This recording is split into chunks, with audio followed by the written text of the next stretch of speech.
common misconception that you need to use microtransactions or whatever, but no. Alright, let's try this again.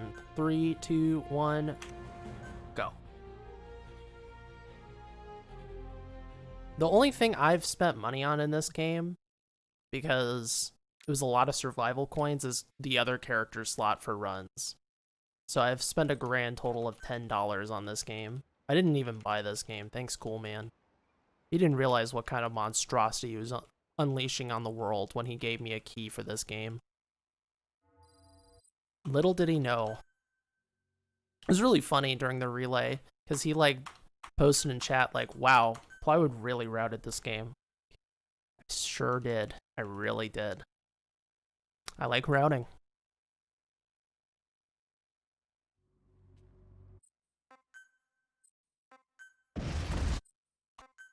This is a chill run. Like,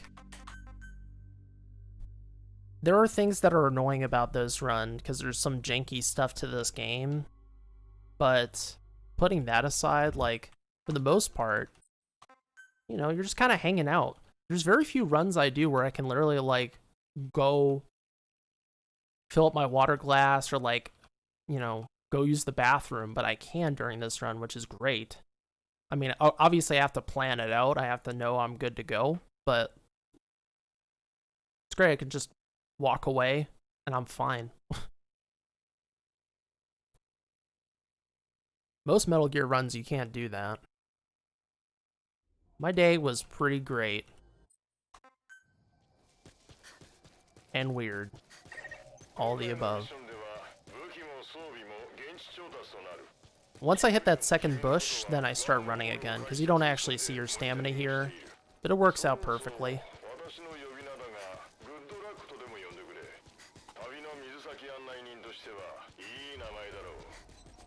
Your life is low. So I learned through No Good Citizen that the Japanese voice actor for Good Luck is actually the same voice actor for Heihachi Mishima from Tekken, which is pretty cool as someone who likes playing Tekken.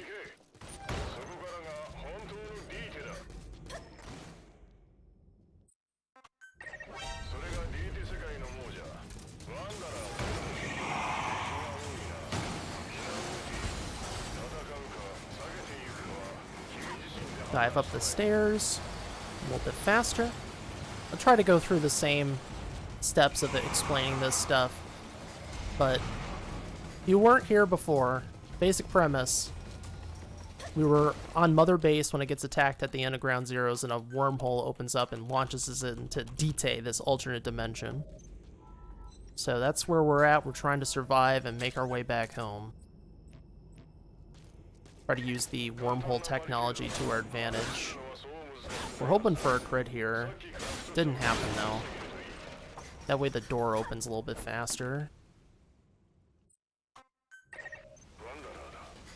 Avoid all unnecessary combat.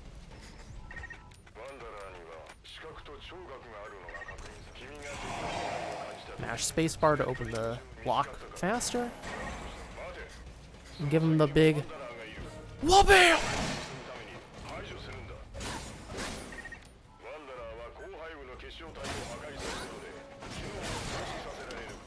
That's unfortunate. Sometimes that guy will hit me and stun lock me and I can't hit the door again, which is really annoying. That's like the place where I really want to crit, because the alternative really sucks.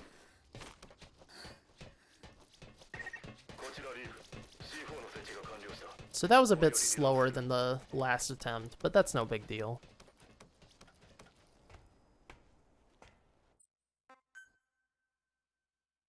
Yeah, all the Fox Engine games have some jank, but the jank that I'm referring to with this run is stuff. There are some pitfalls when you're doing this run with your menuing, because if you do certain actions in a certain order, things could just disappear from your inventory. It actually happened to me last night, which was really annoying.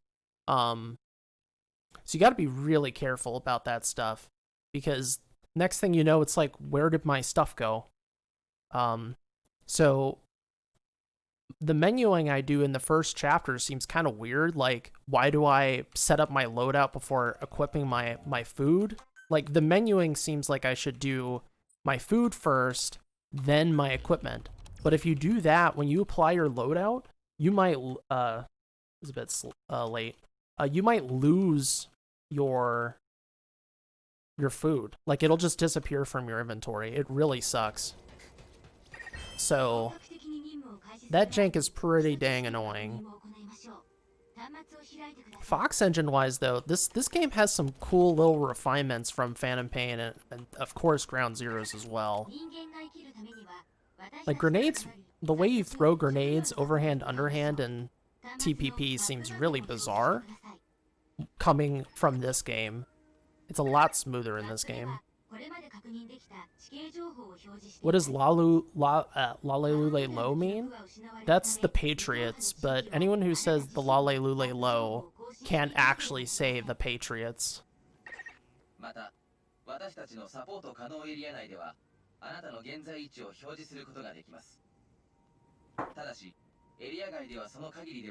Yeah, it's just a button. You just press underhand, overhand, and you go. So it's a lot smoother.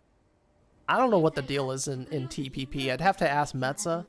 I think it involves some calculus. I'm not sure, but it's a little bit trickier, certainly. Let's get back to finding food and water, shall we? Did you find your food and water for today, folks? You just chuck it and pray. Yikes. Yeah, that's not fun. This game, it's like, press a button, underhand, overhand. Great. So, load out first.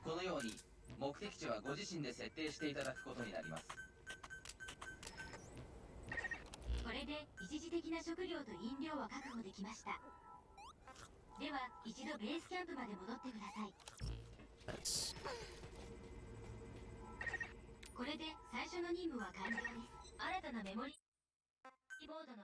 Very nice. A lot of little infos there. Alright, off we go. So, Chapter 2, we use a warning shot strat so we can retrieve the memory board without getting caught. If you're still in an alert phase, you can't actually interact with memory boards. So stealth is pretty key. Now this is not going to look stealthy, but basically it's kind of like a see no evil, hear no evil kind of thing. They can't see me and they can't hear me, then we're fine. So even though these dudes definitely know I'm around, they kind of lose track of me because I'm running so fast.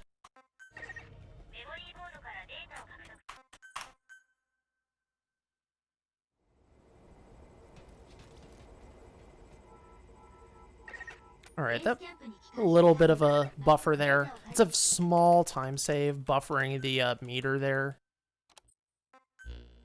If you were like a TAS, you would buffer it perfectly so that the tutorial would happen just like at 95, 99% or whatever, but I'm not a TAS.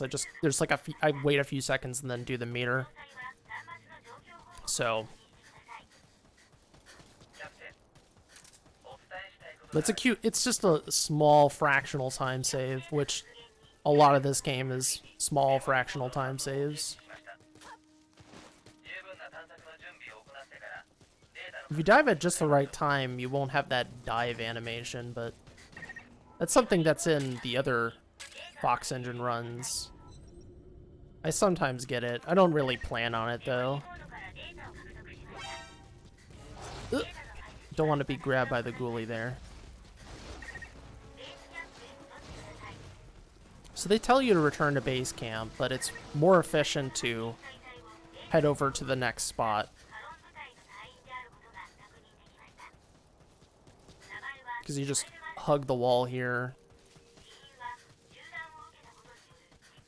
Like that. As you can see, if you watch my last attempt, you don't lose stamina quite as quickly in fresh air, which is pretty nice.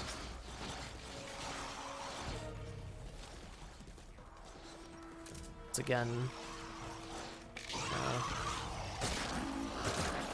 you can barely see the bandana. It's just like coming out of her hair. It looks pretty funny. Again, walking.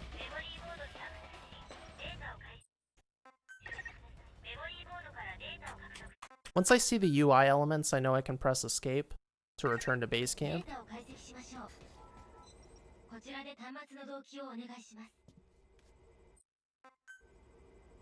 Yeah, it's very subtle. Looks like I just have some pigtails or something. We wait again.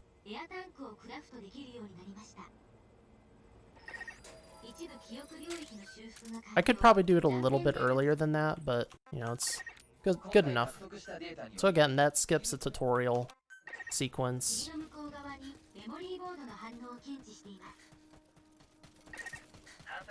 That's why I'm gonna save so much time on this split. Along with returning to base camp on the transporter, because I didn't know about that until No Good Citizen did it when he started running this game, so huge shoutouts to No Good Citizen. I wouldn't have been running this game again if he didn't come along. I basically had very little interest returning to this game until someone else came back, or came to it. And, you know, the nice thing is when someone jumps into a game and they kind of just do their own thing, they can actually find stuff, especially if, you know, it's a really small community. So, which is definitely the case with this game, you know, only a few people have run it. That's what makes it exciting from a routing perspective, that, you know, it's really just you know, doing your thing. So that was a pretty good stamina management there. Does anyone in MGSR play this casually? Well, I mean, it's a speedrunning community, but there are a few that do play this game casually. Bad Humans plays this casually on PS4. I've only played this game as much as I have because I speedrun it. If I only played it casually, I would have had, I don't know, like 15 hours on this game and I would have stopped. So routing the game, speedrunning the game, getting the resources to speedrun the game, all that stuff. Also helping No Good get resources so he could speedrun the game. That's why I've continued playing this game. It is also fun in its own right. There are some communities that do still play this game, but it's like either go through the Steam group or there's a Discord. There's a Survive Discord as well. I'm not actually a member of that Survive Discord, but maybe I should poke my head in there and try to convince some of the wonderful people that play this game casually to try out the run. Usually it's like, well, I'm not a speedrunner. It's like, but you play Survive. You should really think about that. You play Survive still. You're a special snowflake. You know that, right? Give it a go.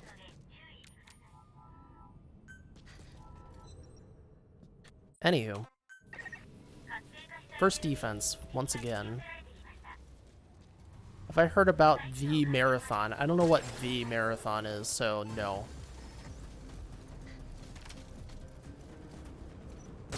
Yeah, I have no idea about any Survive Discords. I always did any casual play through the Steam group. And of course, nowadays, it's just people trolling in there. And the group just gets smaller and smaller. People doing dumb stuff, adding everyone and saying nonsense. It's not great.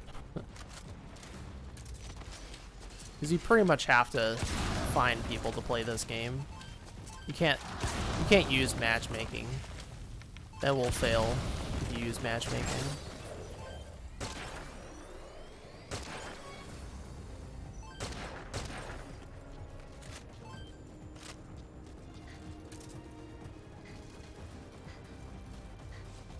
I really prefer mouse keyboard. I mean, you can play this with controller.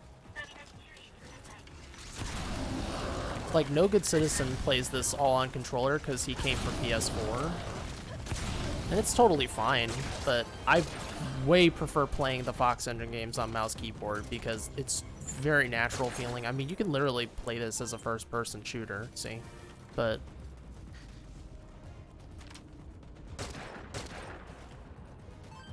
even if you're a controller player, a pad player, you still want to use the keyboard for the very start of the run when you're inputting your name. Because... oh my god, get up there, please. Sliding! Get up the rocks! This girl wants to do the slide whistle. Yeah, sometimes terrain gets a little bit weird in this game. Just a tad.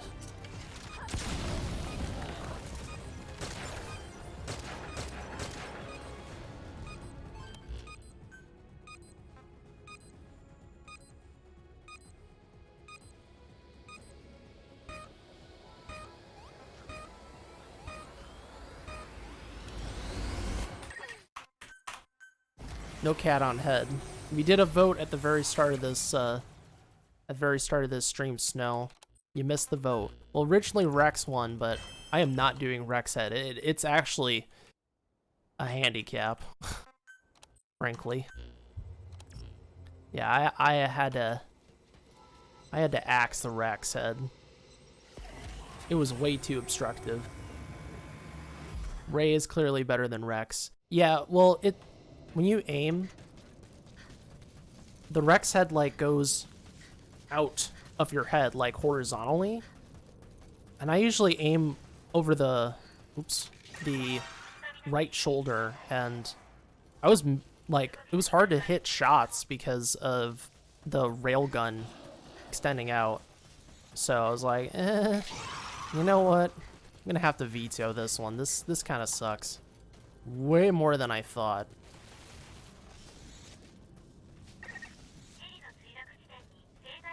Alright, another warning shot strat as we rescue our first POW. Approach with caution. Will do. Really nice dive right there. The animation cancel. And they're all over to that left side. Very nice.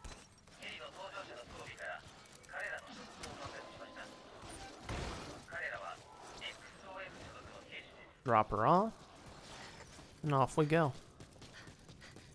So we can save on stamina.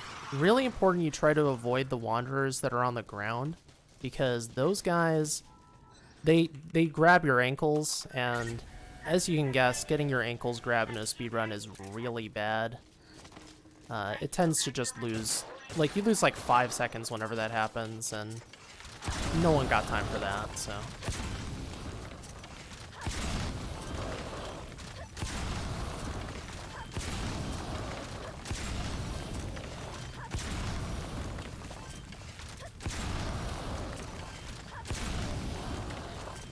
Grenade arrows are very good. Pick up Miranda. Get ourselves into position.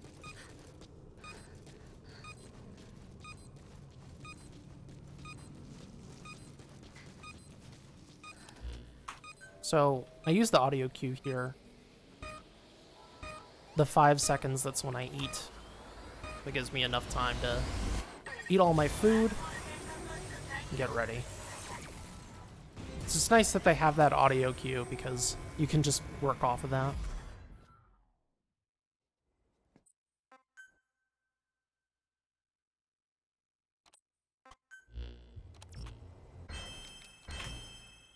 Okay, 47, almost 48. I don't remember what my split was last time, but it's comparable. I don't know if I saved more time this time, but that was good. Yeah, big gains over my old run because of that tutorial skip. It's really huge. Also, returning to base camp on the transporter.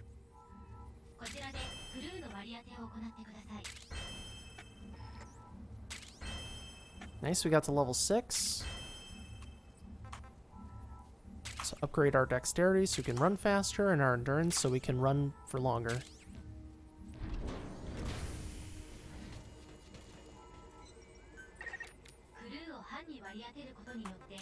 Alright, this time we're not going to blow ourselves up.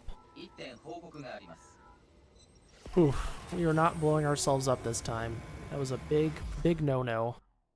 Big no-no.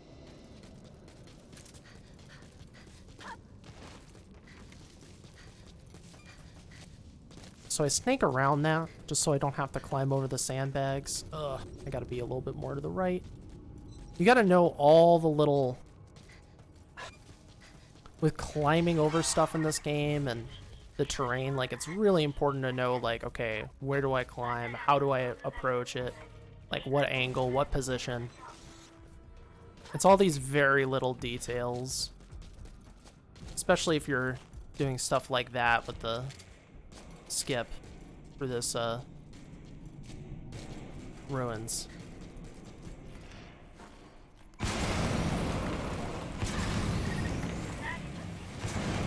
Oh, I did it. Alright, that was a strategy that Metza cooked up, actually. You use the bomber to blow up the door with the last explosion. So I used 2C4 and then dive through the explosion, which avoids the stun lock animation. That is an amazing strat. I love it. It's so cool looking. And shoutouts to Metza for cooking that one up. That is something to clip. I haven't actually gotten that in a while because usually it my timing's off or the bomber doesn't actually blow up the door. Ooh, that was good. Now we got a run going, folks. Now we got a run going. So you're gonna notice a Jeep here. We're gonna be using that later. You know, it's a one-use thing. For this chapter, it's better to just run on foot because we get more gain using that Jeep later on. So it used to be that we would use the Jeep here, but it's better not to. Gotta be very careful about that wanderer on the ground. I don't want to get my ankles grabbed. Be a bad scene, folks. Bad scene. So we're picking up the wormhole digger. This is what's going to help us get back home.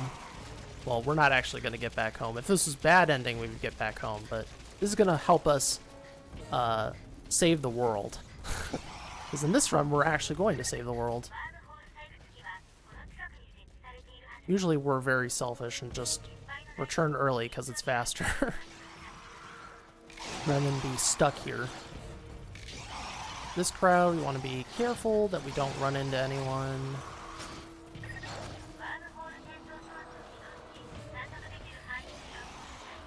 You need to be at just the right position for this thing. You don't want to be too close. If you're too close, that won't work. We need to wait a moment for the cutscene to start. Boom.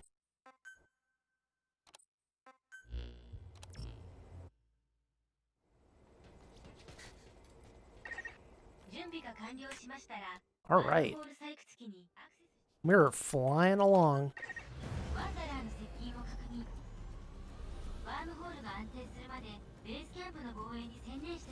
All right, cool. So this is our first base dig. We have several things on the agenda. I need to reload first. I need to add a quiver. And now I'm going to start blowing stuff up.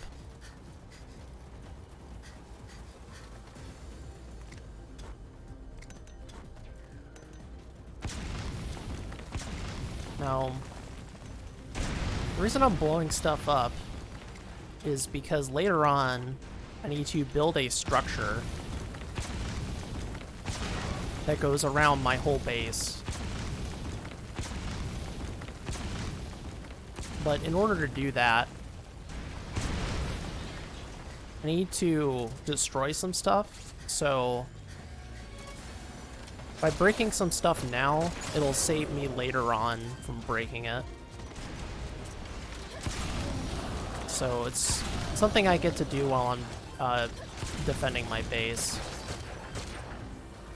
So even though I can't save time during this defense, I am saving time later on by doing what I'm doing during this defense. Makes sense?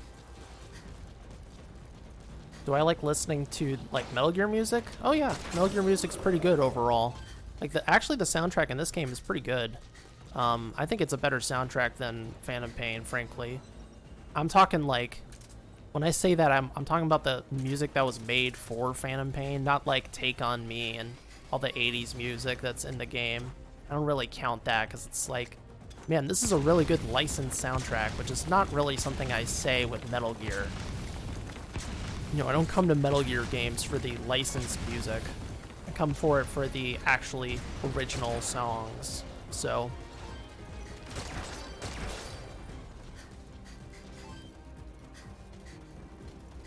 there's some good songs in Phantom Pain, but overall I find the soundtrack to be pretty forgettable.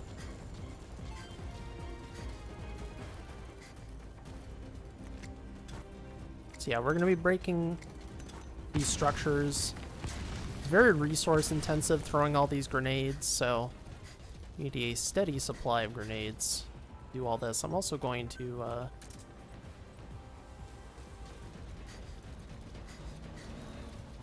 get my medicine, so I don't need this stuff. That's fine.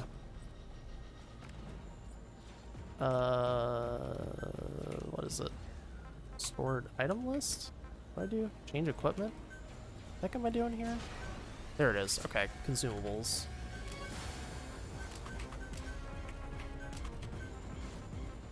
So we want revival pills. That. Good. That should cover us for now. I'll get a chance to refresh halfway through this run and then at the very end, so.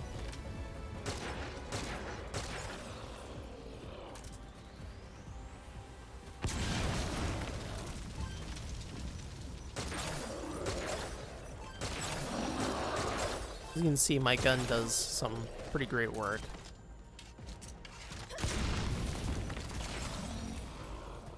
Alright. Make sure that my fully loaded, revival pills, diptych, sprains, need taping, bandage, poultice.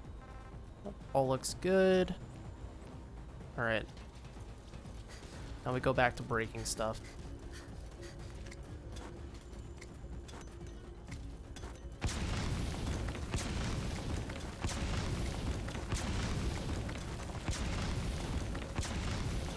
Should be nearly dead.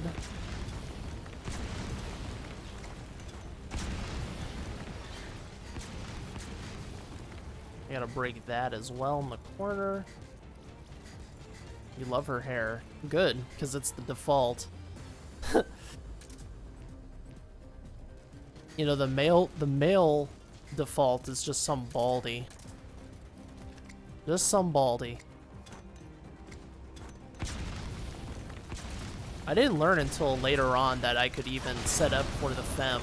I thought before that I'd have to always be male, but you can set up female while you're setting up the load trick, so it's like, oh, great. That's nice, you know.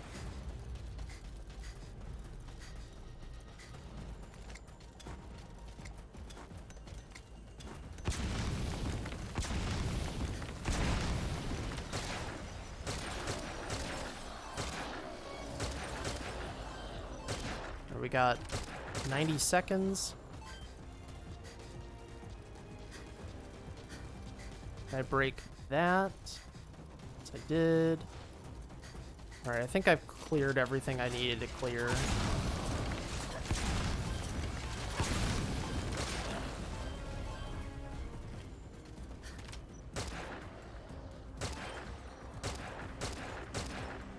Got a minute left. Just have to clear these last few goons. Boom, boom, boom. Alright, we're done. I want to repair.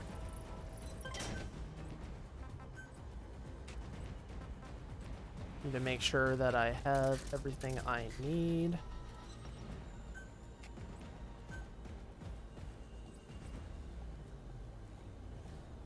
Oh right, I want these. Very important. Alright, cool. Yeah, I need these machine guns for later on.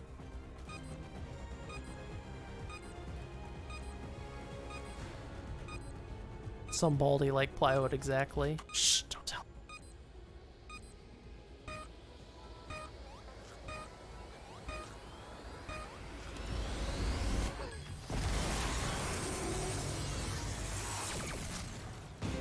And that's the base dig. Oh, come on. Ugh. Hate when I'm too jumpy.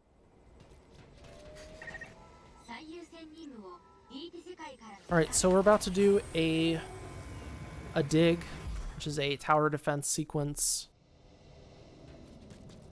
So the actual speedrun part of this is getting there as fast as possible. So here we go.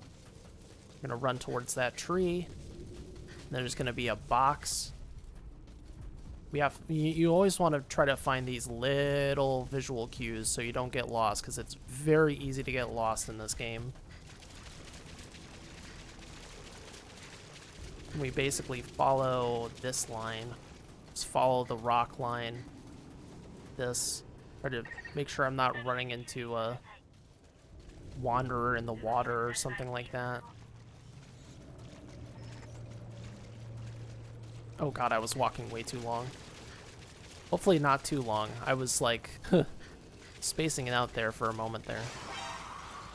This is one of my least favorite lines. I always seem to get lost.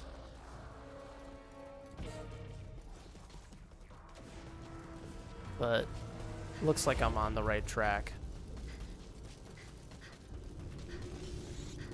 Nope, see? Get confused so easily here. It's annoying. I always screw up this line. Go a little bit too far to like last night I went too far to the left. This night I went too far to the right. You just can't win.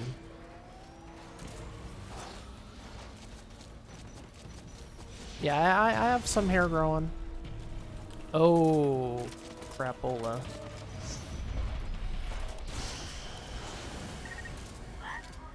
Forgot to replace the explosive arrows. I think it's okay. I think. This is gonna be interesting. I think, I have a heavy arrow quiver, which has arrows in it, so I think once... Oh my gosh. I'm pretty sure you can replace it, right? If not, I'm gonna have to take a quick pit stop, it's fine.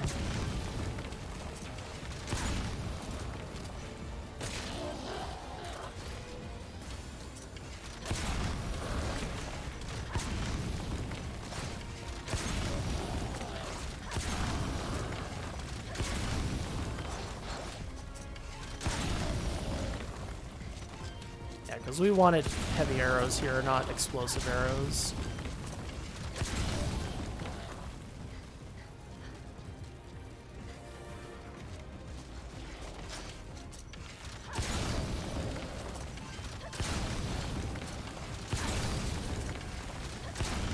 Not, I'm being super wasteful.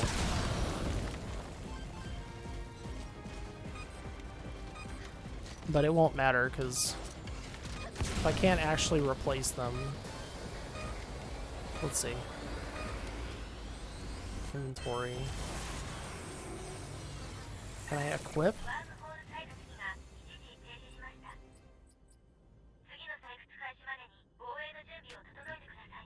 Status?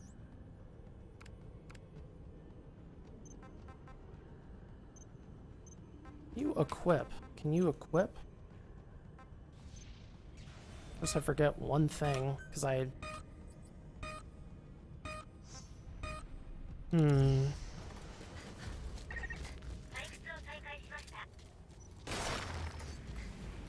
don't know. We'll see what happens. If not, I'm just gonna have to take like a quick pit stop after this chapter is complete and swap those out.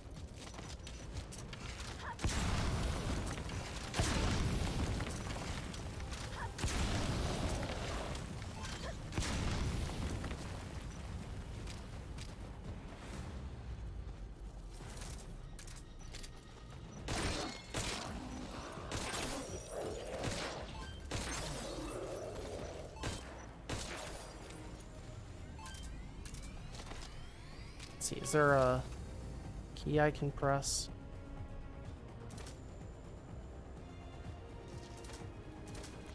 That's fence.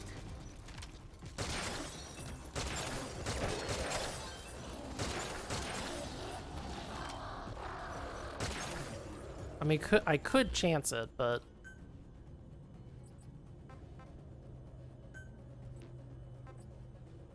it's kind of goofy, like there has to be a way to do this, right?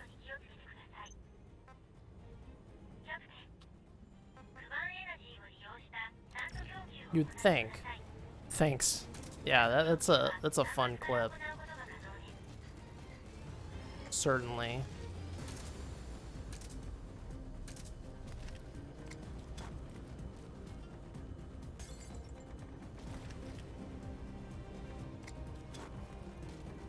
The O2?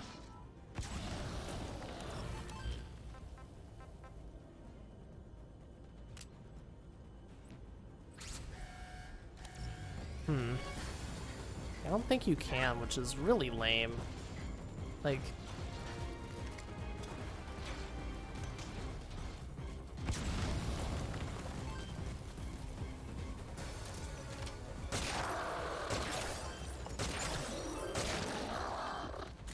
Like, maybe if I was super efficient with everything, maybe I could cut it, but it seems a bit risky.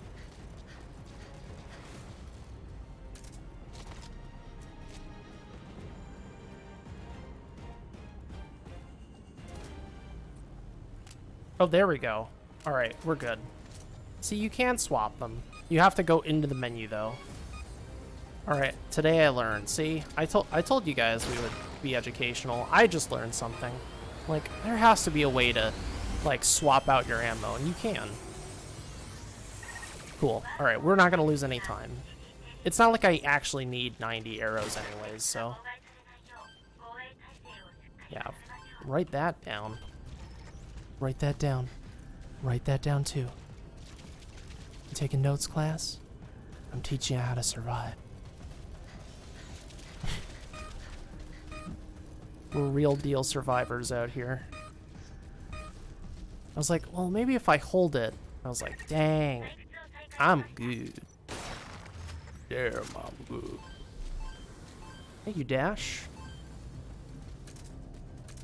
Crisis averted, everyone. We are not going to lose 10 seconds. Remember to whisper into the mic. Am I clipping? If my audio sound, by the way, if my audio sounds at all weird, please let me know, because I'm still adjusting to my new setup. Okay.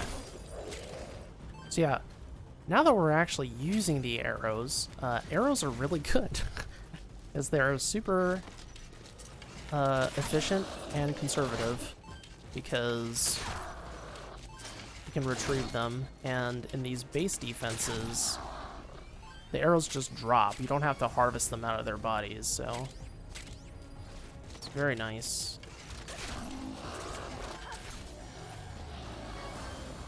But I did lose 30 arrows, so I gotta be aware of that.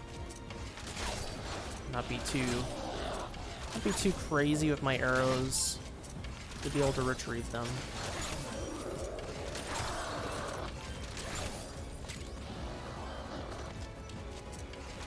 So even though these wanderers look pretty stupid, you still want to be very cautious when we're around them. They can launch at you pretty fast and with quite a range.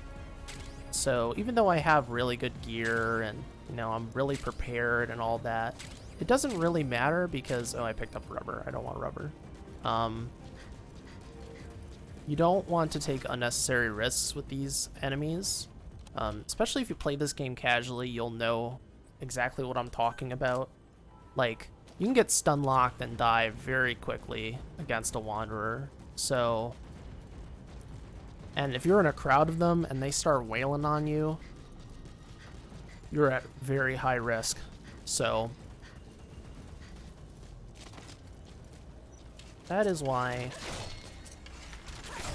the bow and arrow is so good. Like, you can use melee weapons, and they can be good, but bow and arrow allows us to maintain our social distance. Boosh. Here's a good little trick. Punch them. Go to their back, backstab. Also very conservative. It's a slow attack. It's the only problem with that, but putting that aside, it's actually quite good.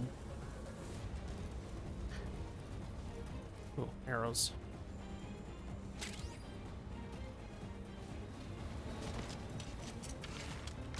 Oops.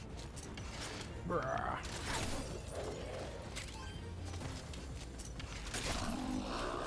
Most wanderers, you can just hit them in the chest, but if they're a high-level wanderer, you really want to do headshots.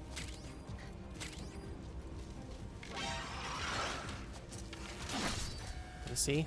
This guy is a badass. He's got a skull. Which means all your damage is lessened. Pick up that heavy arrow. 55 is totally fine.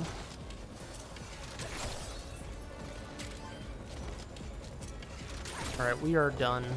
I'm gonna go stand far away. They can't take out the digger. We need to level up after this.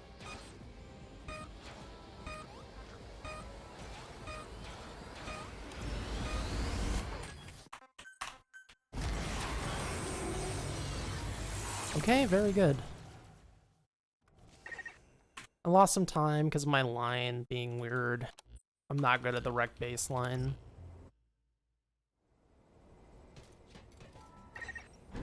It's time to level up.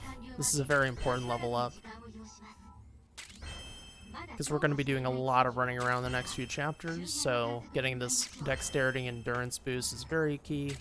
And this set of chapters are the chapters we're most likely to get killed on, so being as high level as possible means we're less susceptible to dying. So, very important you start running the moment that you get here, because you can't run when Reeve starts talking to you, so you'll be stuck in a walk cycle. Otherwise, you're going to lose a few seconds. Alright, so this is when we're going to actually use the Jeep.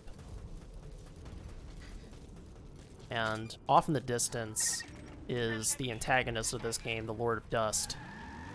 We'll talk about the Lord of Dust later, but the key things to know is don't get stomped by this thing. It's huge and creepy and dangerous. But we got some stuff to do. We gotta make sure we don't tip this Jeep over. Ugh. My line was pretty bad there. I'm gonna have to... Alright, that was not my cleanest line, but that's fine. I lost a few seconds, it's okay. This Jeep is... It's really easy to break this Jeep, and it controls really poorly. And once again, it's quite easy to get lost in the dust. Big puppy. But thankfully, as that thing breaks, we're taking a walker gear. And we're gonna make our second rescue of the game. It is a child named Chris. It was actually a very key component of this plot. You rescue him. He's like, oh, here's this kid that's just hanging out in the dust. Oh, rather in Dite. This is very strange. But Chris is very key to the overall plot in this game.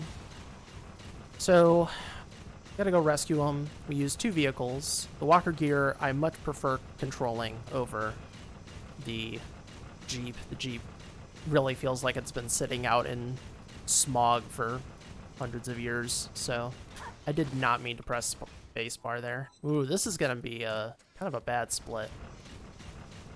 That was not a fat finger, it was the palm, fat palm. I fat palmed my spacebar. So that just lost me about 4 seconds.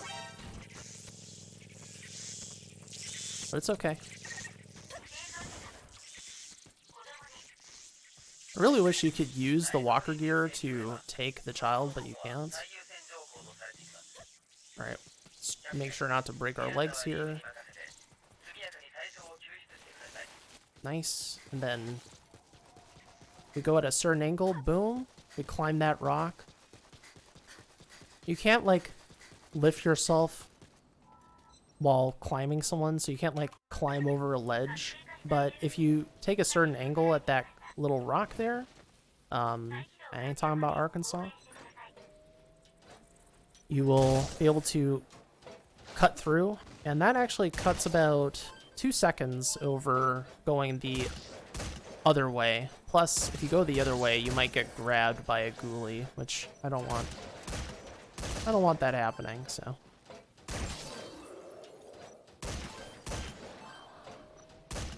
So conveniently for us, there's a heavy machine gun here.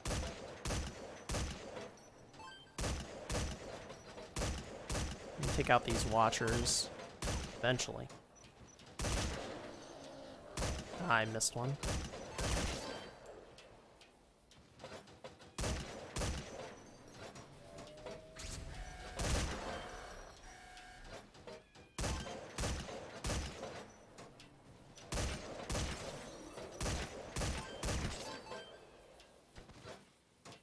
This is just a nice little shooting gallery sequence.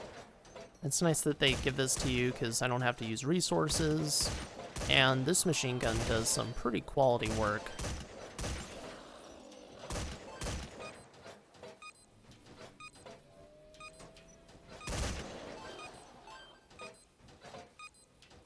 Usually there's a wanderer or a watcher that shows up behind, but didn't do it this time.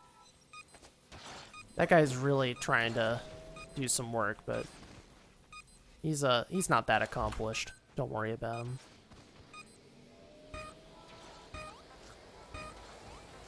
Alright, not my best work with this chapter, but we got through it.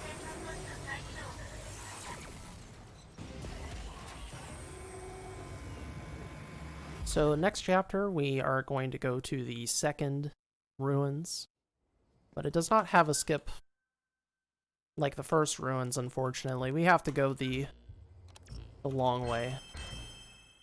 Still save time, but I would say there's probably like 8 seconds of time save on the table there. Ruins 2 is really tricky. We're going to be doing some hardcore parkour and platform from a few spots when we get into the depths of the ruins. There's a spider pit, and we want to jump over the spider pit, not into the spider pit, because, fun fact, getting bit by spiders is not good for your health. They actually will poison you. It is terrifying. I mean, there's like 50 spiders. It's designed to be very scary, so we want to avoid that. We have to go get a memory board and some wheelchair parts because Chris is not able to walk, so we want to get him a wheelchair. Sometimes the Lord of Dust shows up here, which is not good. Hopefully he doesn't. Okay, he didn't. Very good.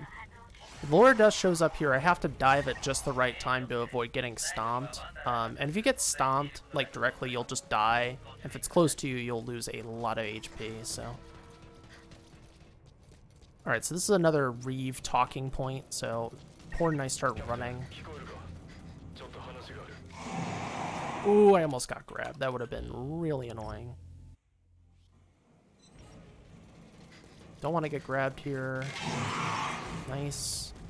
So grab the wheelchair parts, very important. Can't forget those, and here we go, the spider pit.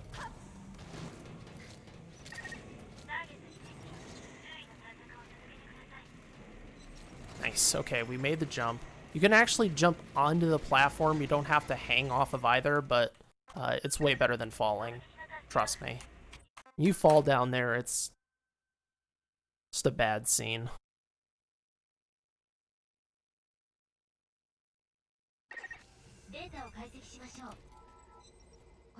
So we gotta build a tent here, that's why it's Ruins 2 and tent. I need to go over to the builder. Oops.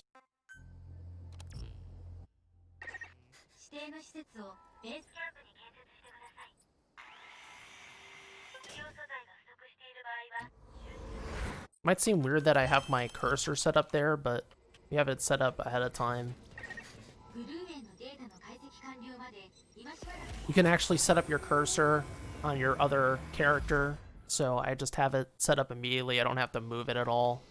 And when I come back, my cursor is going to be in the perfect spot so I can start destroying the things I need to destroy.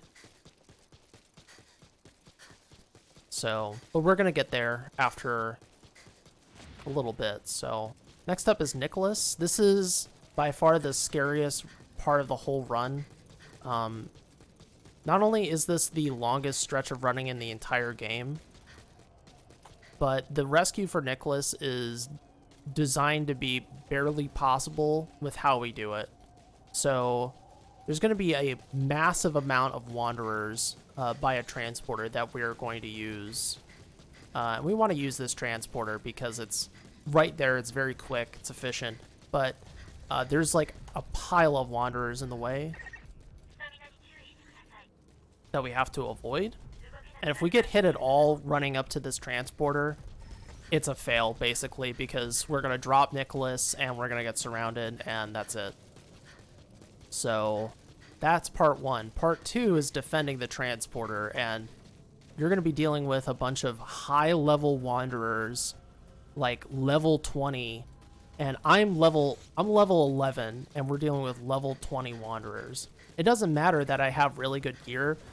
If I get hit by these things, I get hit like 5 times, I'm dead. And that's not unrealistic if you get surrounded. So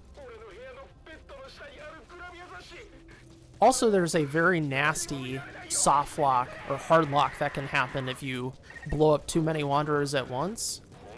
So yeah, there's a lot of weird things that can happen on this part. We're going to be using a fence to climb over a rock so we can cut through and go into the fresh air area rather than in this dust. Come on, climb. Okay, good. Should work. So this cuts out going around the rock. And I'm probably going to be quiet here while we do this line because this is really scary. I need to pay attention to how the crowd looks so I can move appropriately. Otherwise, we're going to lose like 3 minutes here.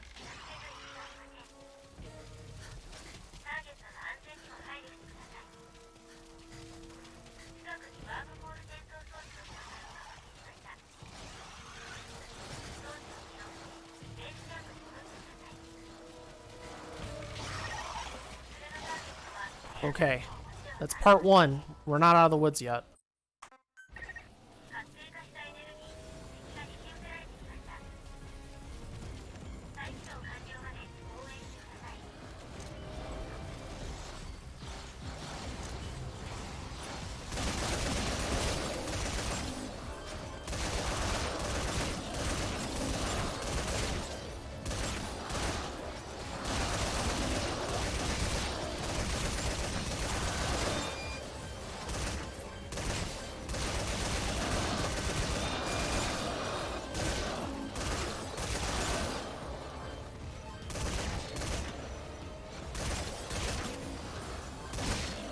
Alright, that went really well. Really, really well.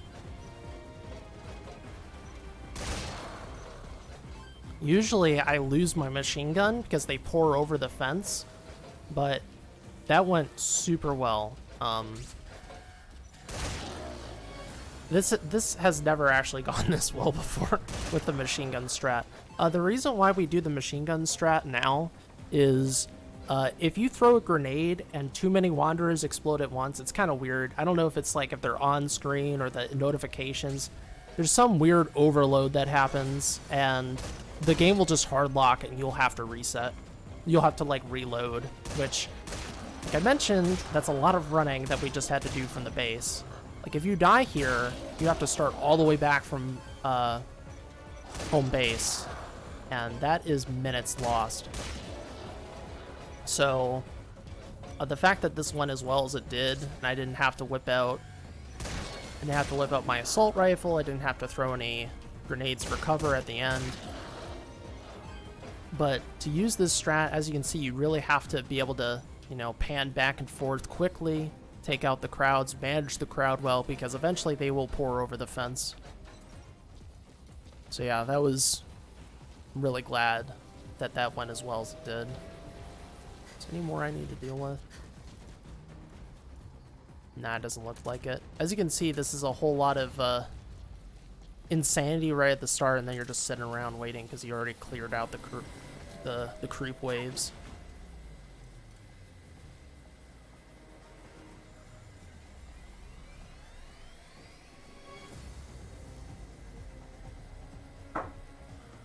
Yeah, thankfully they will just run in a straight line.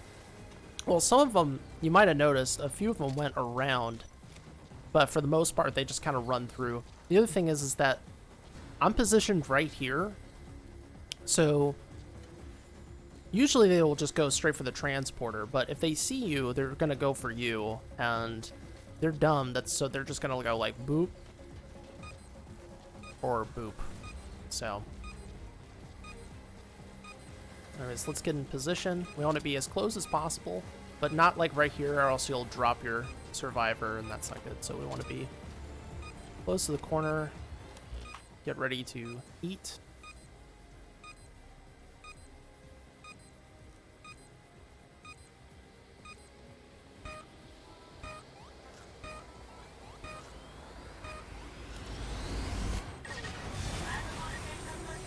So that chapter went really well.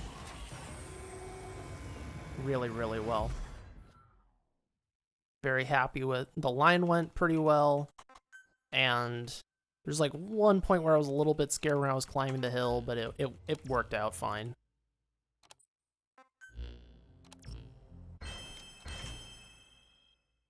All right, we're maintaining pace.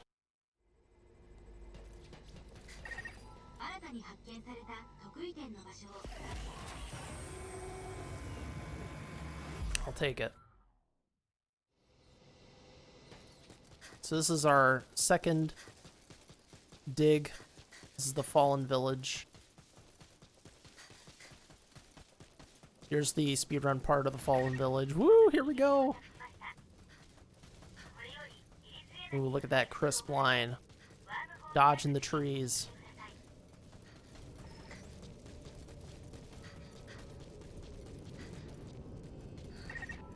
Boom. Digger. Baboosh.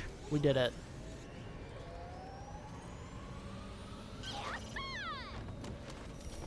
Yeah! We just did a speedrun, folks. Rock and roll!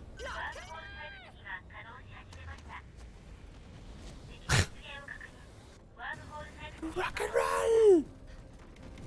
So yeah, now we're chilling. Y'all folks got questions for me? This is a good time to do it. I'll talk a little bit about the story a little bit. We'll have some fun with these wanderers. Whoa, what's that? What's that bottle? Boosh. Who's my favorite survive character? It's a good question. I guess Good Luck. I mean, Good Luck is quite the character. I'm gonna say Good Luck.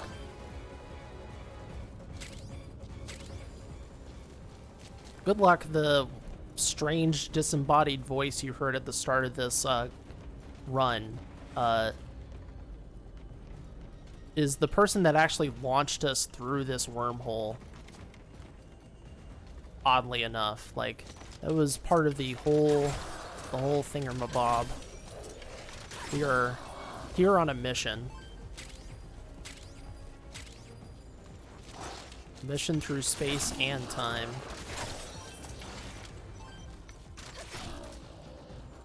And there's some pretty big plans for Captain here, that's for sure.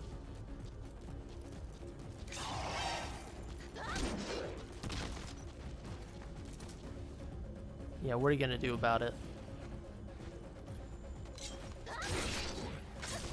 Yeah, this high-level bomber needs 2 backstabs. That's like the worst feeling, like, oh, I just got stabbed in the back, but I'm not quite dead yet.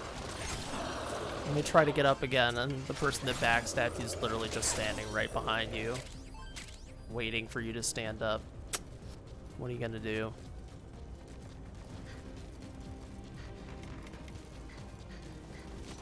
The stabbing is not over.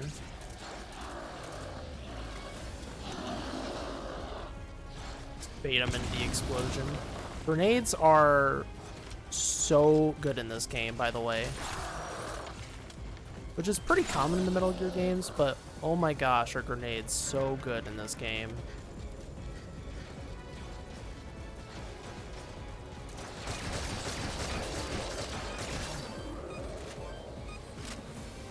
That's because grenades, when you use a grenade, grenades do a flat damage and they ignore level.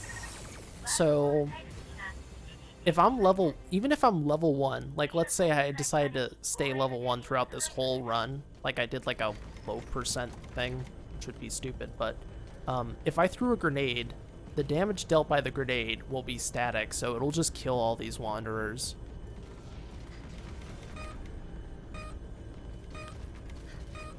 So the lure, which brings enemies over into the grenade, is a very good combo. Where's go, go, go? There it is. Come on, Wanderers. You can do it. You gotta go over there. I'm cheering them on. Come on. Let's go. Let's go. Come on. Go over there. Oh, what's over here?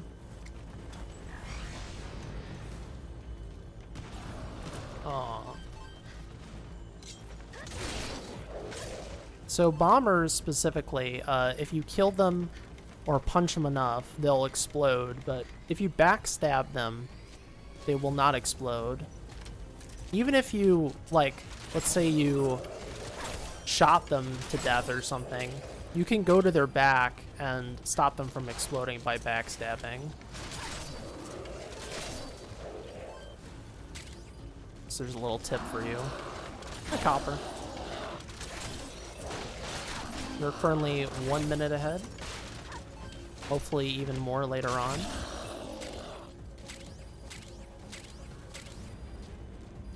I would like to get a 235 if possible. That'd be nice. So I'm pretty sure 35 is possible. Oh, come on.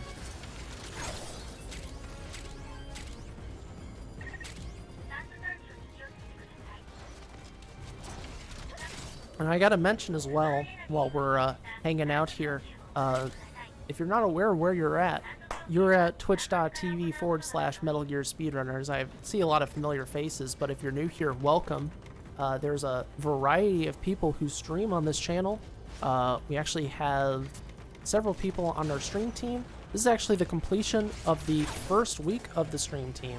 I didn't actually play last week because of personal reasons, but I'm here for this week. Tomorrow will be the second broadcast for D-Limes. I believe he's doing more MGS2. Actually, no. Tomorrow is not D-Limes, excuse me, because tomorrow, Limes, myself, and Apache will be commentating on the Games Done Quick channel. So check that out, because you'll be doing a European Extreme Run for Time Capsule, which is a show on the GDQ channel. But throughout the week, you'll see various runners doing various things. Yesterday was Sparty. He was making a community save file for MGS4, which is really nice. And let's see, Wednesday afternoon is Apache, and Thursday is the start of the Very Easy League for MGS2, which I'm participating in. I will be playing against Joseph Joestar. I really got to de-rust that game, by the way. They threw me into the stream the first week. I'm like, y'all just want me to be embarrassed. Is that what it is? Is that what this is? But yeah, it's the VE League will be going on for the next couple of months. There are 12 people participating, so it's going to be a cool time. We'll see how things pan out, who will be the best VE runner, because it's a round-robin style, so everyone's going to play against each other once, and then there's going to be a playoffs of the top 8 players, so forward to that.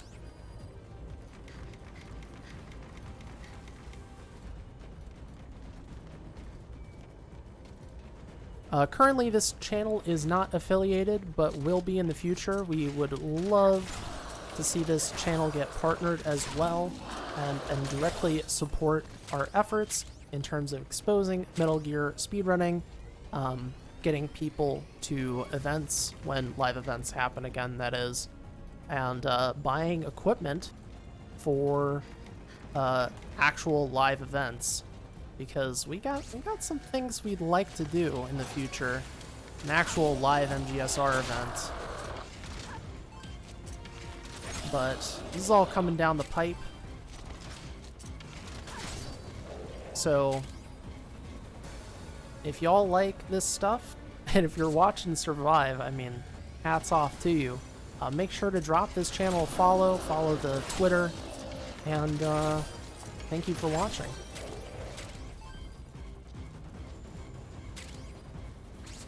We're nearly done here. Just have another 2 minutes.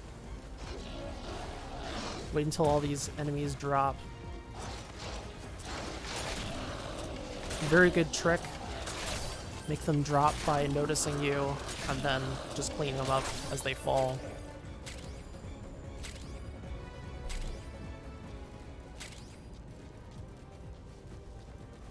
And I hear once we get 3,000 followers on this channel, Copper is going to do an Acid 2 run.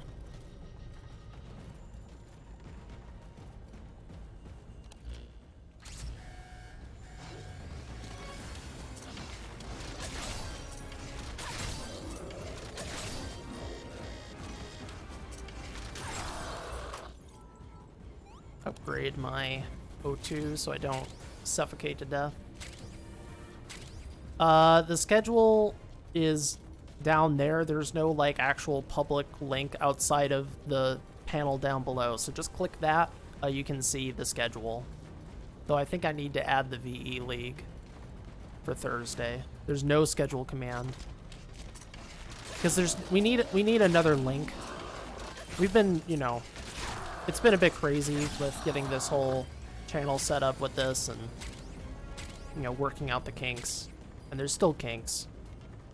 So I would like to have a actual like page on the website that shows like a calendar a little bit more specifically, but anywho, no command for it yet.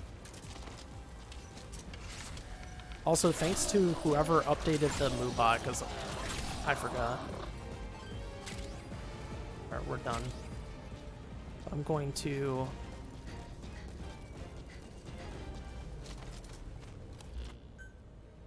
Drink some soup.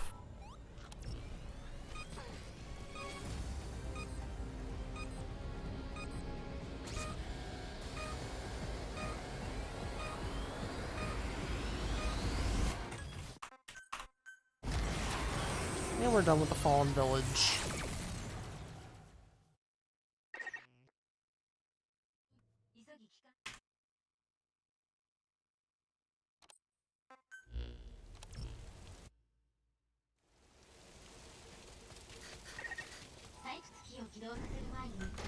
Upgrade first.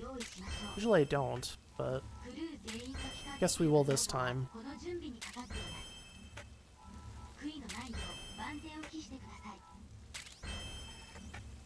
Oh, nice. We got to level 17. Means I did pretty well with my XP. Alright, so now we're going to demolish stuff.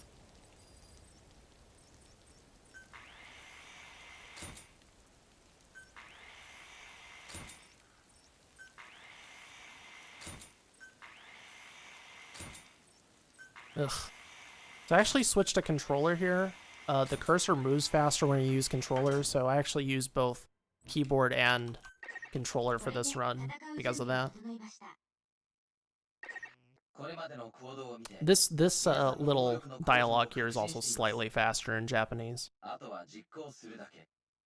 So there's 2 chapters where you save time with the Japanese voice acting.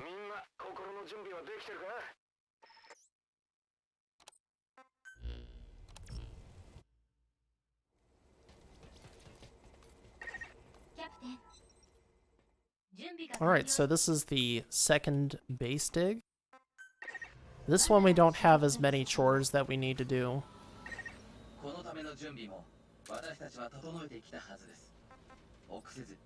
I am going to change that out. And I need gadget sling and, oops, primary weapon holder. I'm gonna add the shotgun.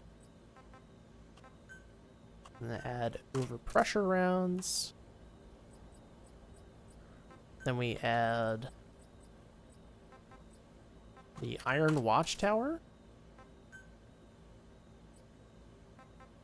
And what's the other thing?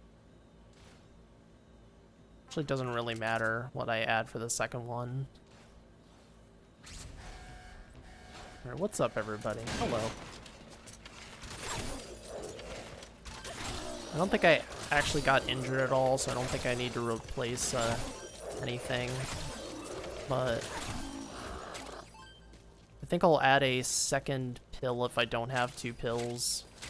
Usually I would just keep the 1, but in case I die during the second part of this run, Africa, and then I die when I do the very start of the final chapter, I want to be able to have 2 pills on hand.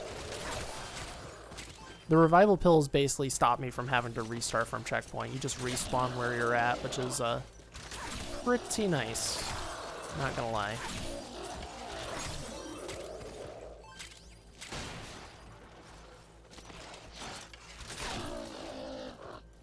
This dig is oddly quiet.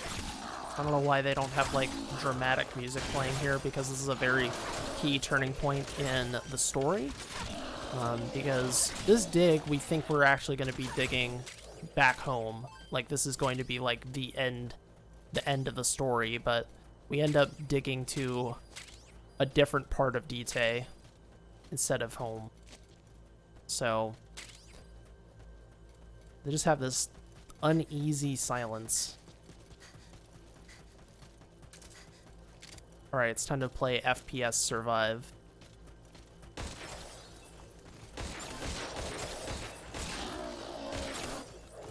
Little did you know, this is actually Doom Eternal.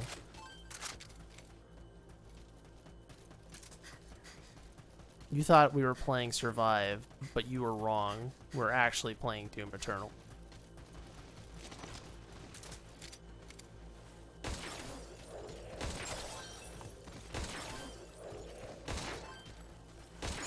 I just need my grappling hook and my dashes. try the other pistol.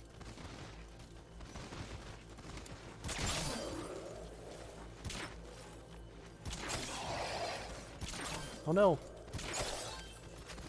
Yeah, I know, it's very quiet. Very, very quiet.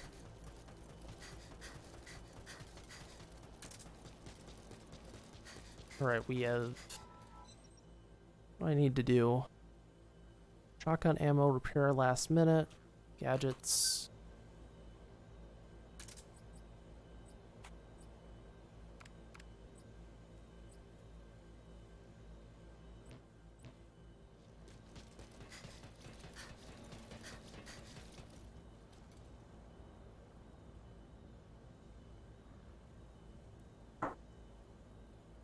Okay. There might be a time later on that I will be stepping away during the run to go use the bathroom or fill up my glass of water, so just to let everyone know ahead of time. But the game will still be ticking and going, so... Yep, I have 2 revival pills, 2 of everything. That should be fine. I'll get another taping kit.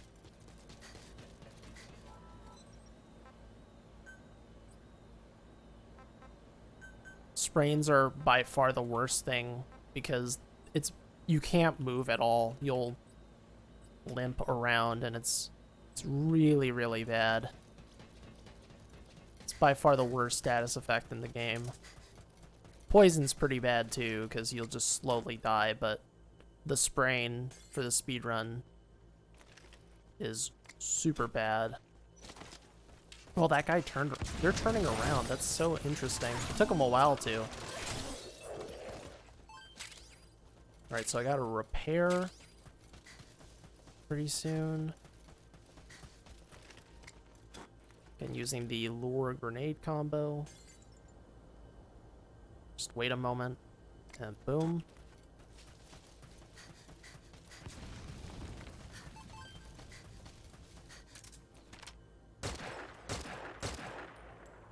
On multiplayer, you can't actually shoot them while they're spawning, but in single player, you can. Kind of weird. Alright, I gotta run back.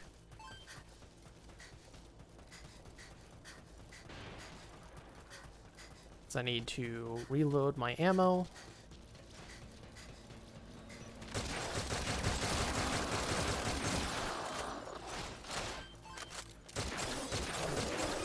There, we're good. So, repair everything. Reload. Make sure I have everything I need. Which I do. Fantastic. Yep, got that. Got everything.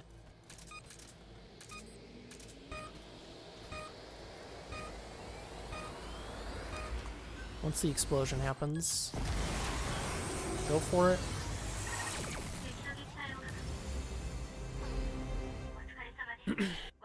Alright, so that's part 1. Part 2 of this chapter. We now need to climb up the remnants of Mother Base and avoid getting killed by the Lord of Dust, who is not happy. Definitely wants to get us, grab us, and tickle us pink, so I want to avoid that. Fortunately, this is not wheelchair accessible, so I need to carry Chris up here.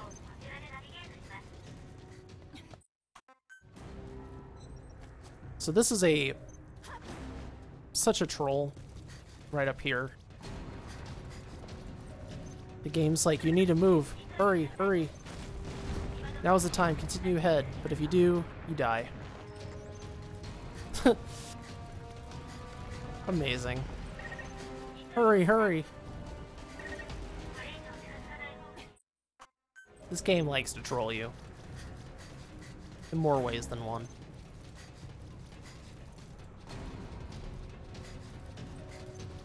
So we don't actually really need to recover our stamina all that much here. As long as I know the route, which I do. You just climb the tower. Very nice.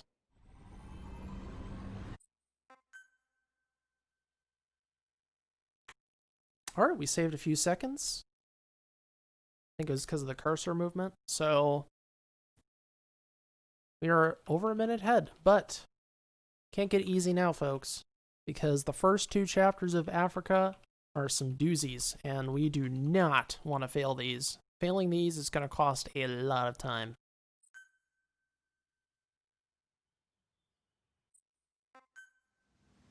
So this first one, we have a memory board we need to pick up, and it is extremely important that we do this stealthily.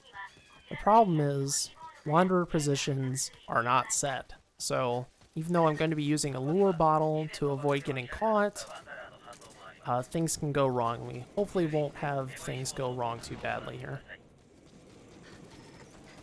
There's an enemy called the Grabber. We don't want to be grabbed, so we shoot it. And here we go, so.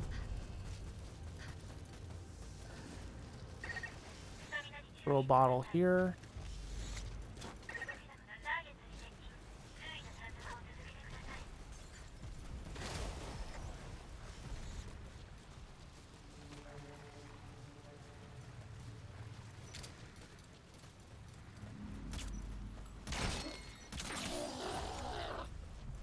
That guy was in the way, so I needed to take him out. I always get very quiet here, because we gotta be stealthy.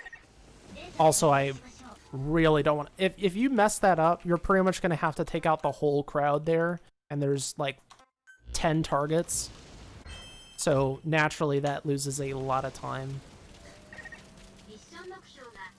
Alright, so now we need to rescue the last POW, Seth. Yeah, I just call them POWs because, you know, you rescue POWs in the earlier Metal Gear games, so. But they're survivors. Seth is the last survivor. They're actually like our partner back on Mother Base.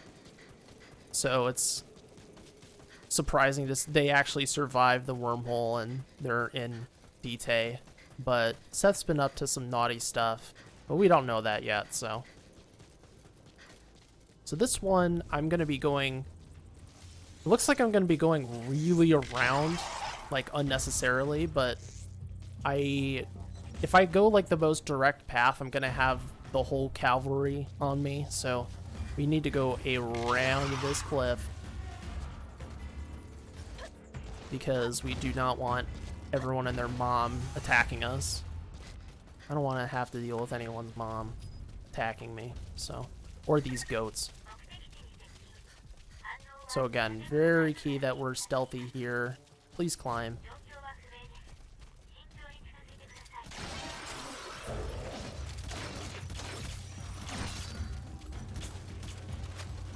I hope those guys...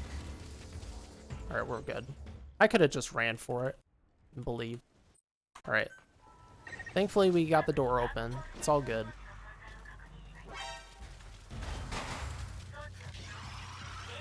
So now we need to get this transporter set up. The last couple of transporter defenses are pretty annoying. Actually, all 3 that we have to do the very end are kind of tricky. This one, it's because of these dogs. I really don't want to get hit by these dogs as I'm climbing this hill, which can happen. Or I'll drop Seth.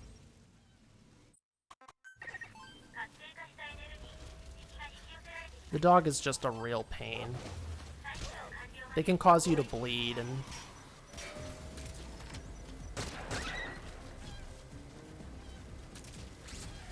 the dog gets in my way. It caused me to drop Seth, and it's a short defense, but it's kind of scary, honestly. I don't want the wild dog.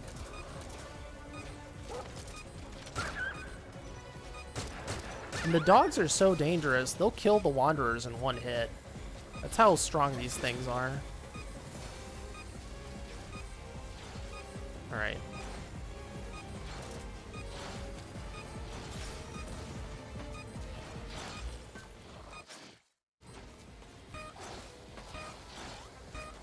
It looks like the transporter's in trouble, but it's okay. As long as you take out a handful of them, of the wanderers, like, they're not going to break the transporter. There's not a whole lot of them anyways. As you can see, whenever you lose 25%, it, like, explodes, and it, like, deals damage to the wanderers attacking it, so. Alright, we're a minute ahead. Not bad.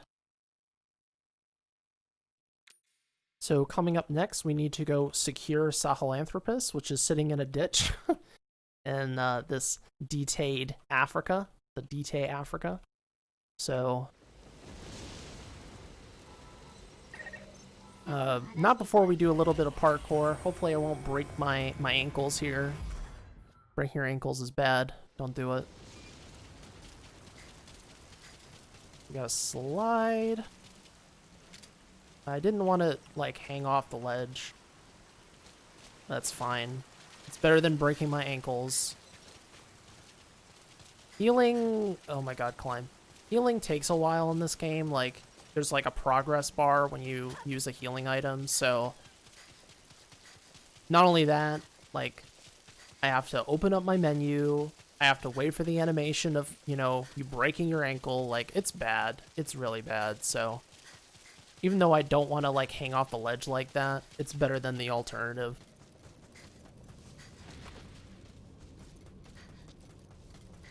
Alright, so if you're playing casually, Africa's probably going to freak you out, especially if you don't notice this walker gear, because getting to Sahelanthropus is not for the faint of heart. There is a huge amount of enemies in the way, some of which we've not really seen before.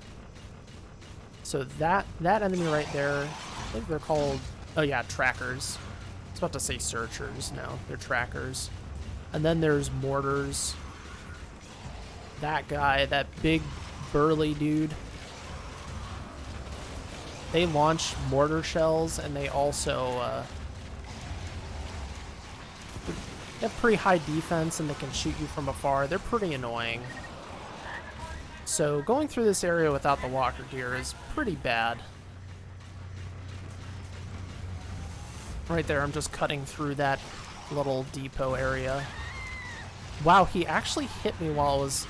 That was interesting. I didn't even know they could do that. I think he hit me from just the right angle, and it clipped me. Their farm attack is just, like, jumping at you, kind of like hunters in Left 4 Dead. So I guess if they hit you from the right angle, they'll hit you while you're on the walker gear. Thankfully, it's not that hard of a hit. It would have been really annoying if it knocked me off. So yeah, as you can see, this walker gear, pretty key. They basically can do nothing when I'm on this thing.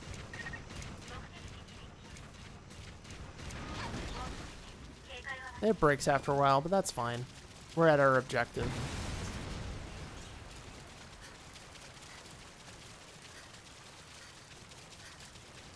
So here's Sahelanthropus.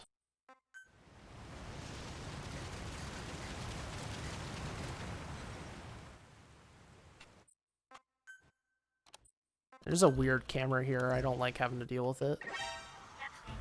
You have to turn around. So we just met someone named Dan who really does not like Seth. Like, Seth and Dan are basically serious enemies. And Dan's telling us, like, Seth is a bad dude. You do not want to trust this guy because he's just bad juju. And Dan is also right. Seth is not good juju, which we will learn a little bit later on. Like, even if he was our partner at one point, he's not a good guy. But I gotta make sure I don't die here. This transporter defense is super annoying because of the mortars hitting us from afar. Like, I wanna use these mortars against the mortars, but then they shoot you. It's just annoying, dude. It really is.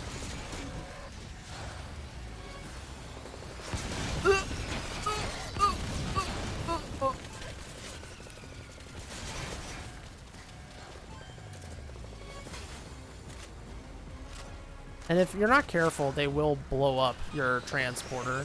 So it's important that you kick away those mortar shots and basically just play keep away. I don't need to really kill anyone. I just need to play keep away for long enough. And if they're shooting at me, that's better than them shooting at the transporter. So.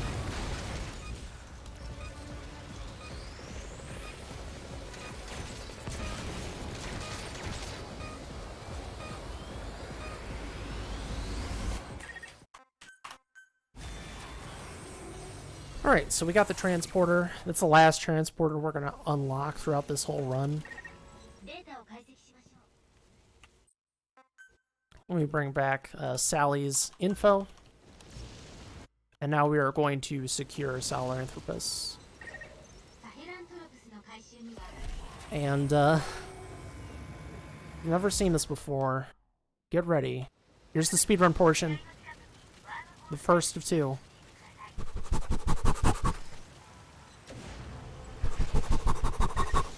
We did it. Incredible. Clean. 15.5-minute defense. Ready, go. This is my least favorite part of the run. Though this is the part where I'm probably going to go get some more water and use the bathroom. We are also going to defend the goats. It's very important that we protect the goats. Because if you do not protect the goats, you have failed as a herder.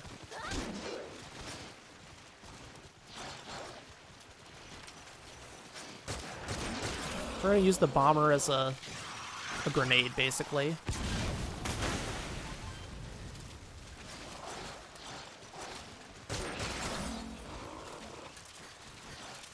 So I put 2 fences up.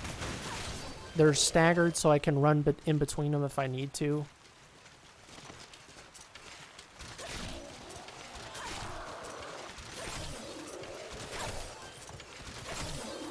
Leave my goat alone. Ooh, that guy. That wanderer was close to hitting my goat. They will hit the goats. If the goats get in their way, they will hit the goats. So we need to protect the goats. Because protecting Sahelanthropus is a joke. Like, we're completely fine. But the goats, they're very vulnerable. You know, they run around the river. This is their home. You know, that they're friends with each other. You know, I don't want... Goats, get away!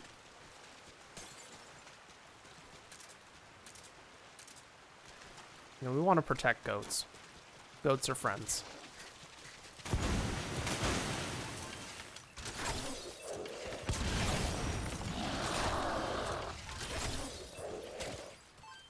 As you can see, lure grenade. Very good. And just fish out your arrows after you're done with them.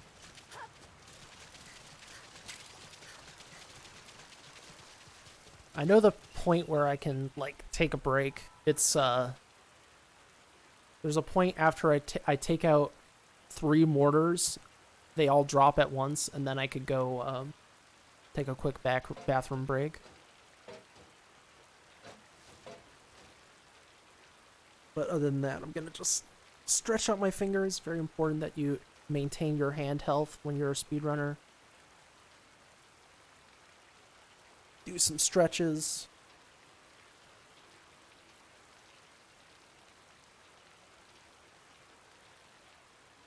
These peaceful goats, it's raining, which doesn't always happen.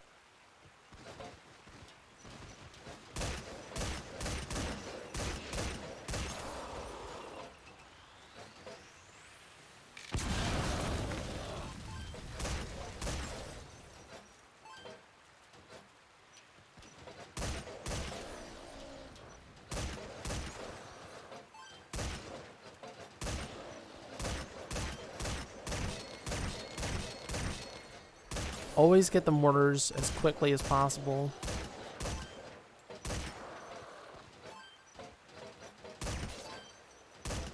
They are no bueno, because they will start breaking your stuff. Or they'll shoot mortars at the wormhole digger, and You know, when I played this casually, I lost this defense, which was really annoying, and part of it is because I didn't address the mortars quickly enough, and it's a big no-no. Very big no-no. Got... It's my, wild berry. Wild berries are a good pick-me-up. Give you a little bit of fluid, a little bit of oh gosh.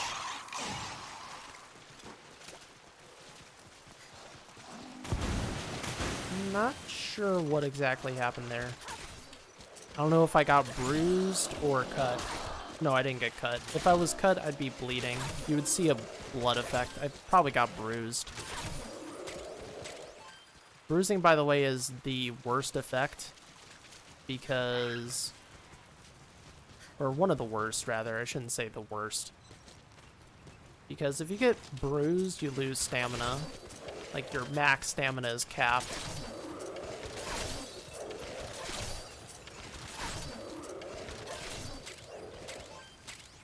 It's not very pleasant. That Wanderer's stuck. I don't actually need to address him ever. I don't think he's gonna climb.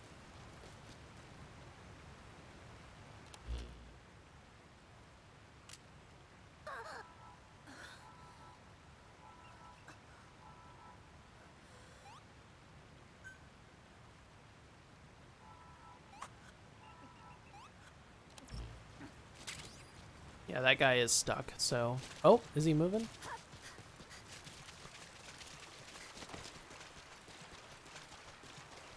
What's up with this guy? What's he doing? Oh! What? What are you doing? How are you doing that?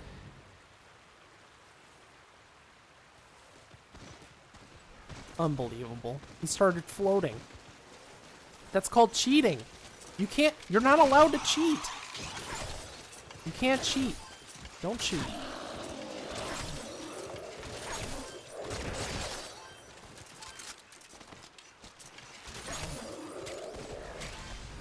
Can't believe it. Cheaters never win. Actually, they do. Cheaters do win, unfortunately, in the world we live in, but, jeez. Unbelievable. I've actually seen Wanderers get stuck in really weird positions. Check the goats.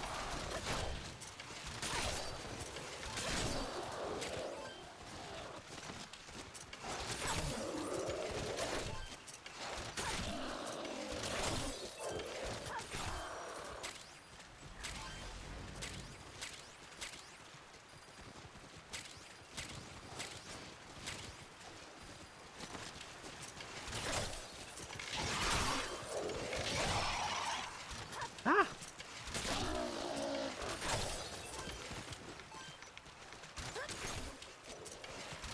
Ooh, that was a nice shot. Nice on. Always satisfying to get clean shots in this game, you know.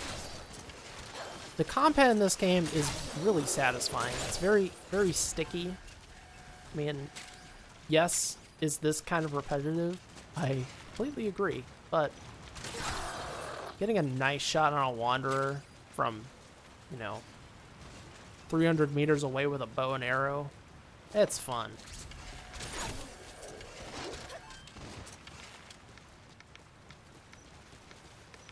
Wish I could show off. Was that a... Oh, I got a triple with that arrow. Oh my god.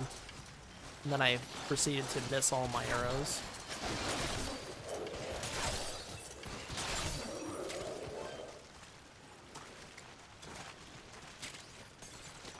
Hopefully they turn around.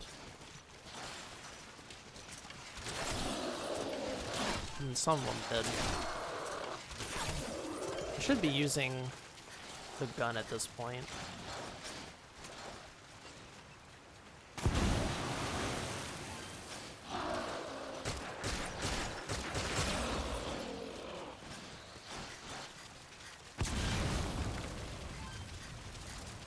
Oh no. There's a couple on the digger. Yeah, I should have been on the gun. I haven't used the gun at all. Actually, I used it a little bit, and I kind of forgot about it, frankly.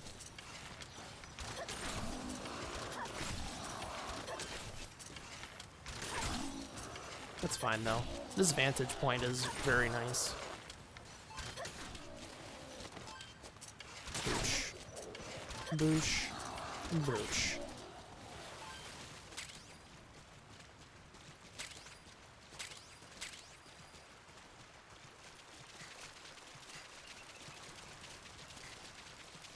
Okay, I think we're coming up to the point where I can go take a quick bathroom break.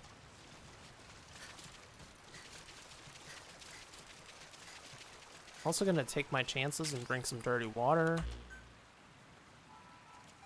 Nice. So I have some antibacterial drugs if I actually did get cholera or whatever, but thankfully I didn't get it, so we're all good. I'm missing a lot. Yep, here's the... Yeah, I have so many bullets. I'm gonna be using this throughout the rest of it.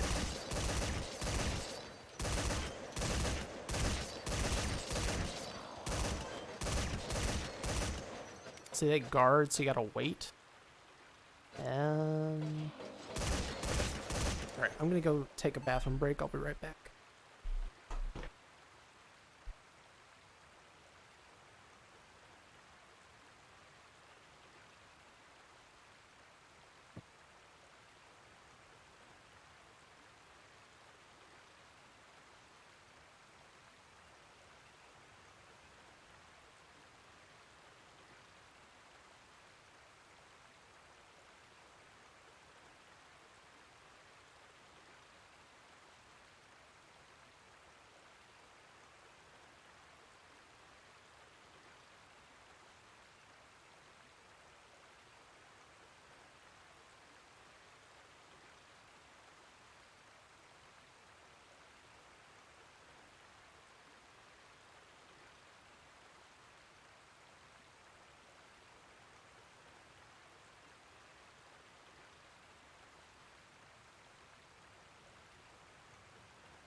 See, nothing's happened. We're good. Goats are sitting peacefully. I came just in time, too. That was good timing on my part.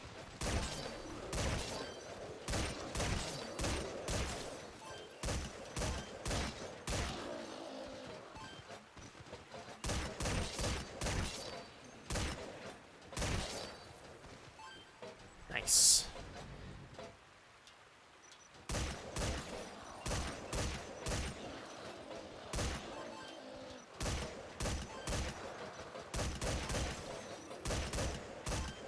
Try to be efficient with my machine gun just so I, you know, use every bullet possible.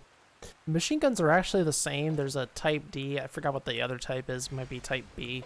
The difference is just how much ammo is in it, so I choose the larger capacity. Because why not? Nice to have a little extra ammo.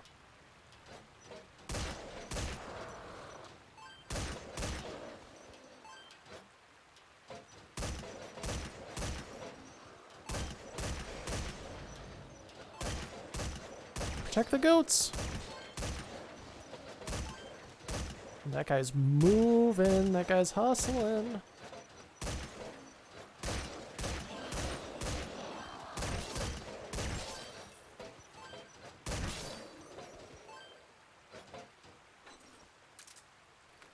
Gonna do some reloading.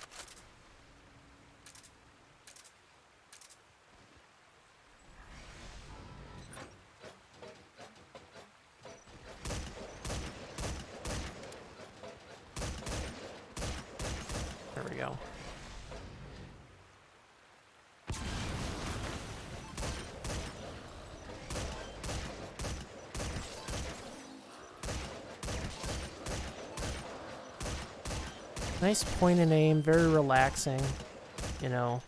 I mean, at the end of the day, auto-scrollers are not something most speedrunners like.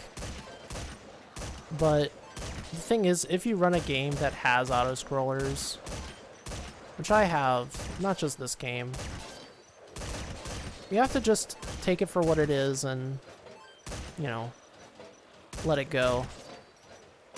I mean, I like the fact that I can actually, like, go up and take a bathroom break during this, you know? Like, that's really nice. I don't have to babysit during the 15.5-minute auto-scroller. Okay, that's everyone. So I'm going to get myself all situated. Both goats are have survived. That's a exclamation of joy and a big... So, happy for that. So any arrows for me to pick up? There definitely are. I'm like missing a ton. That's enough. It's fine. Right. The goats have survived.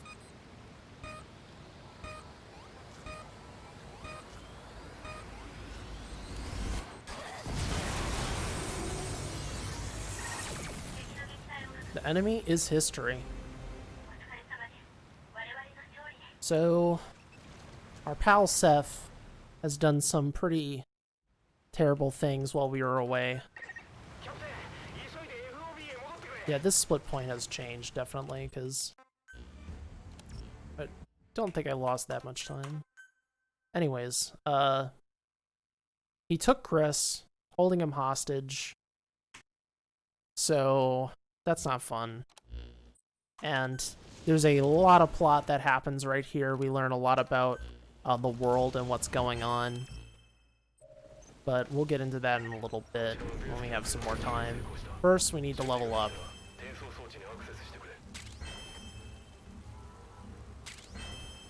We just need to get to level 20, and then our last few stars of dexterity and endurance. And now we are going to travel back to Afghanistan.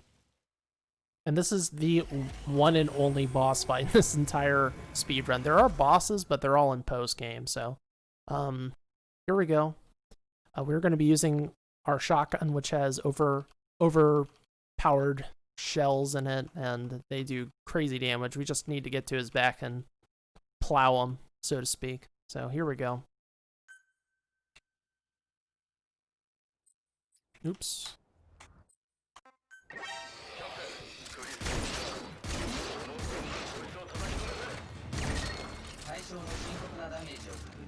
Alright, that was not quite exactly how I would like it to go, but it was fine. So Seth's down. He doesn't attack you immediately, so you just plow him. I mean, you just plow right into him. So we'll be back here in like 20 minutes, but next up is the third and final Ruins 3. And this has some fun builds that we are going to be doing to skip some stuff. This first movement has gone through a lot of revisions. Oh god, I don't need to move. It's fine. Not a big deal. The enemy is plowed. We are victorious. So, we're going to be avoiding climbing the cracks because the cracks are pretty slow. But the last crack you could climb and only lose about 2 seconds over the strat that I'll be going for. So here we go. Let's try to move as efficiently as we can through this area.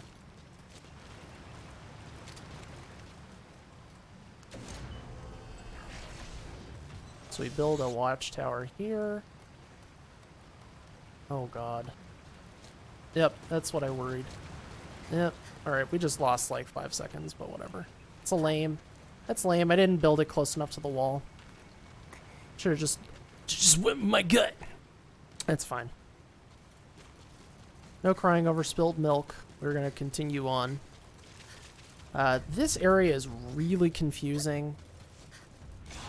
I'm still not so sure if this is the best line, but this line allows me to avoid a bunch of grabbers, and the grabbers suck, as we've already established, because they grab your ankles, and getting grabbed by the ankles is bad. So we just hug this wall.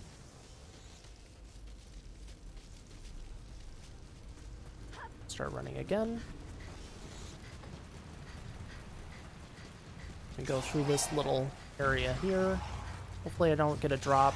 Dang it, I got a drop. You don't ever want to get those drops, because it's better to, oh my gosh, keep on moving forward. You want to keep on moving forward. It's got a little bit messy in this chapter, eh?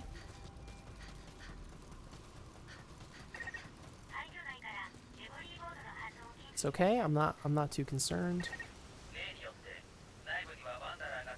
Okay, don't worry though, because this climb I am not going to screw up. So this one cuts out a huge chunk of Ruins 3. This is where you meet Code Talker and Phantom Pain.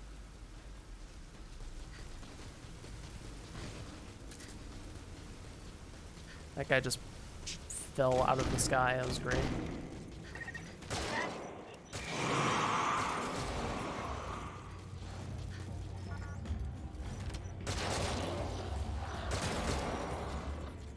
It was kind of bad. I killed the wrong... I didn't fully kill the guy I was shooting at. That was a pretty sloppy chapter. There was issues throughout the whole thing. Definitely the Ruins 3 I did last night was way cleaner, but I also had to go pick up Iron Watchtowers because those were not in my inventory, so... You win some, you lose some, I suppose. That's like the last, like, really tough part of this run. Well, there is the very start of the final chapter, which is a bit tricky. But anyways, hopefully not get hit by those dogs. We didn't. Very good. We're gonna do another dig. This is the part of the run where we talk about anything but the run.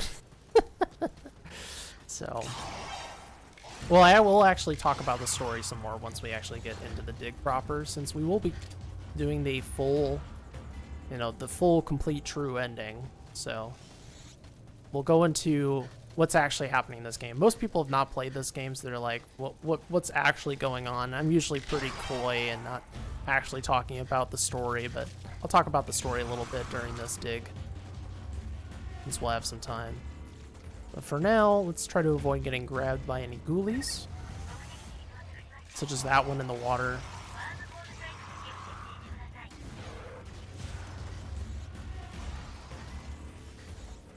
See if I think my stamina's gonna work out perfectly here. A little 200. That's not bad.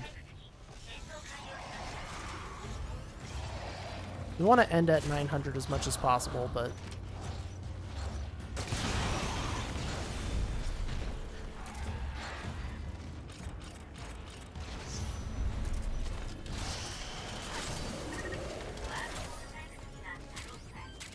so this is the deserted mine. I would say this is like the hardest multiplayer map. But thankfully in single player it's not so bad.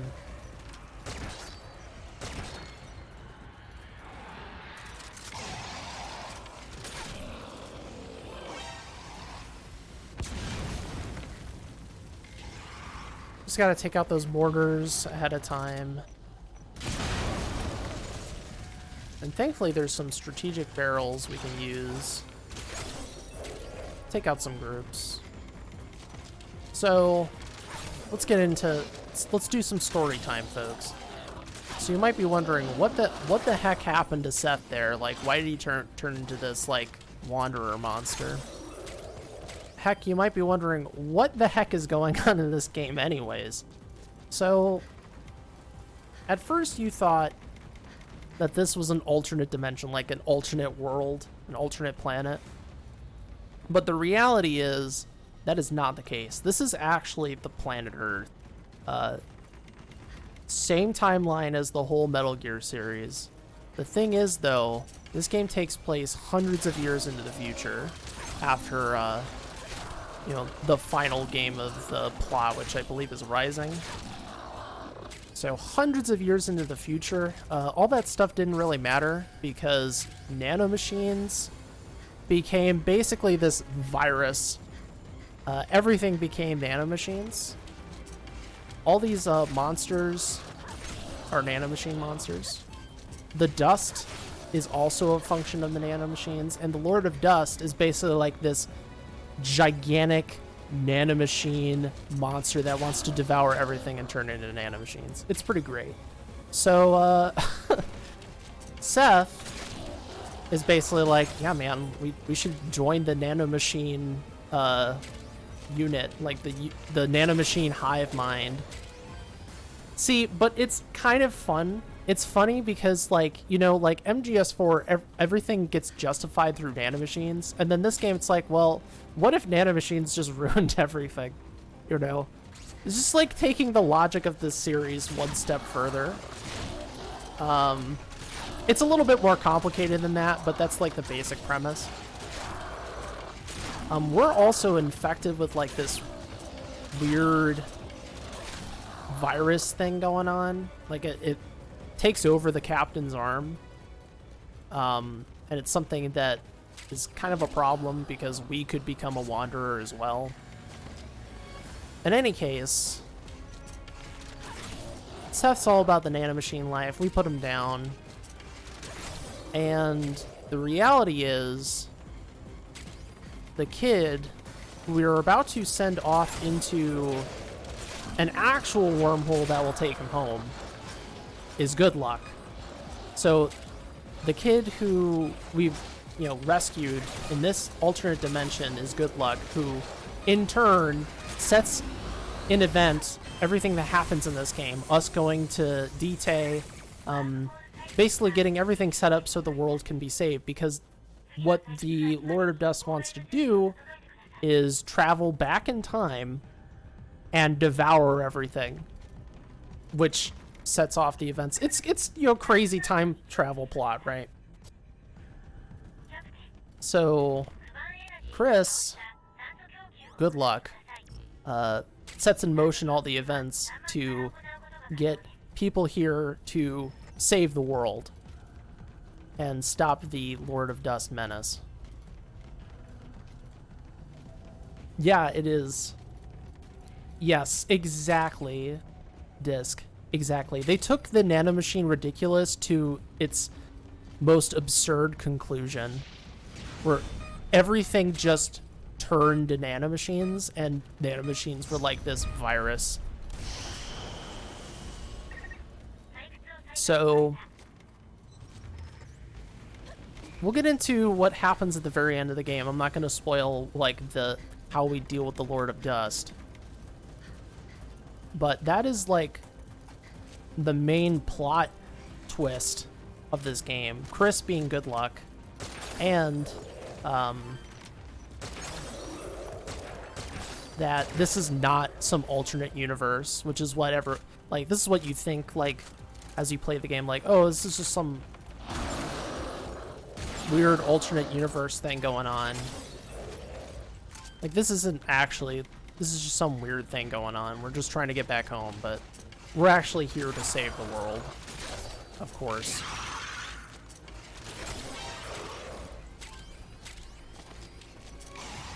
It was kind of funny, like, a lot of reviewers, when they reviewed this game, they're like, yeah, this plot really tries to be a Metal Gear plot, like, in terms of structures, like, a lot of dialogue, like the codex after every mission, yada yada. But for those who actually like the Metal Gear structure of storytelling, it's actually pretty effective, in my mind at least. Is this the best story in the series? Absolutely not. But it's like cheesy fun. And if you're already playing this game and you come at it with an open mind, it's fairly entertaining.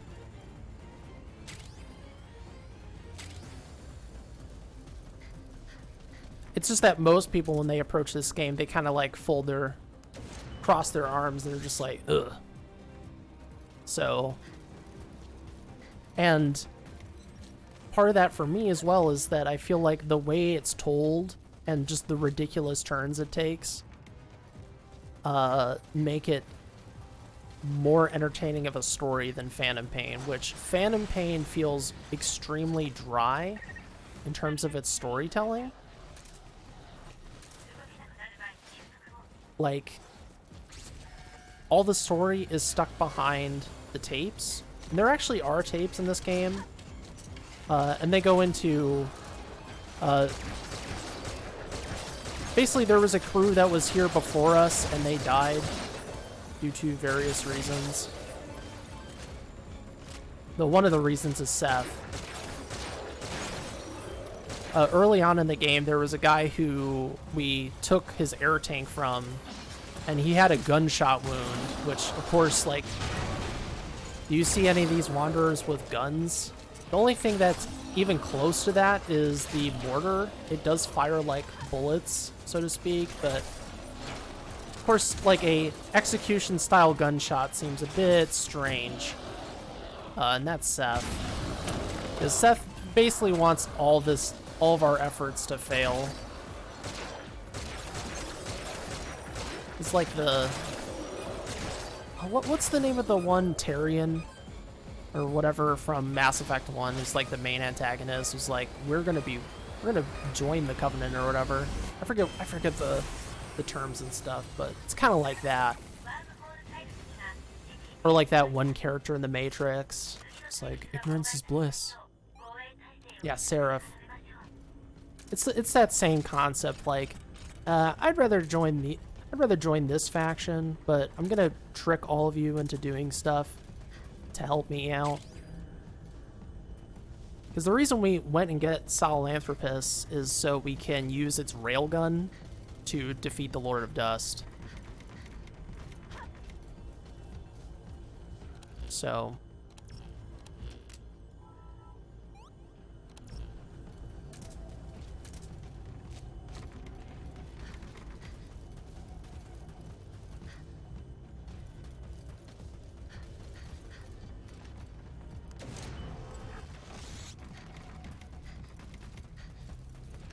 Oh, I should also mention, if anyone is interested in running this godforsaken game, I have a lot of resources on the wiki page. I still have some stuff I need to add that I've learned recently and need to add on for educational purposes. Just a lot going on right now, but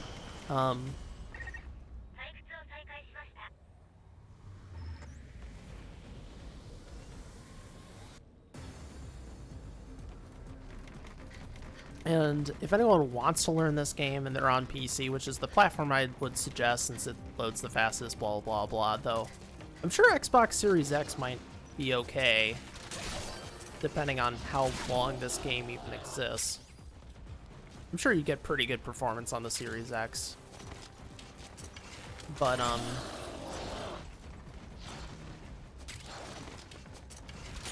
I can't help you on this Series X or the PS5. I can only help you get resources on PC.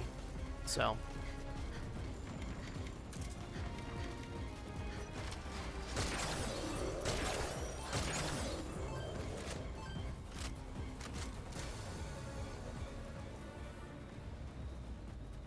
Oh yeah, I think the vast majority of people should avoid this game, and I really do think this game is a mistake. Like, this game shouldn't exist. Like, the people who say this game is dumb and why did they make this, like, I totally agree. This game is a really bizarre move. But even so, even though I think this game is a disappointment, for what it is, it's pretty satisfying to play, and if you like playing the Fox Engine games, like, it's worth trying. Just at the very start of this game casually is really hard.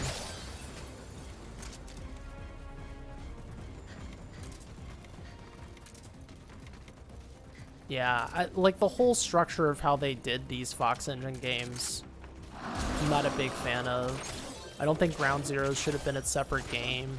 Like, I think they should have just had that as the actual prologue for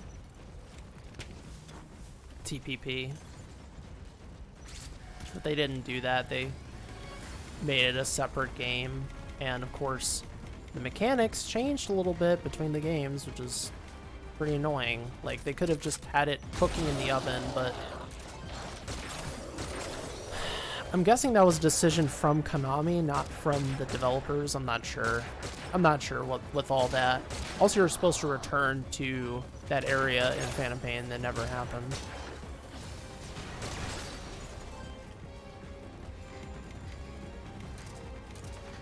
Not a big fan of the hospital sequence.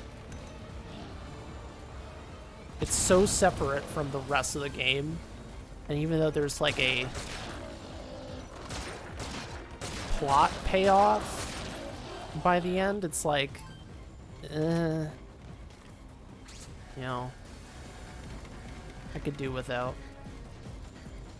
Anyways, I need to stop being thirsty.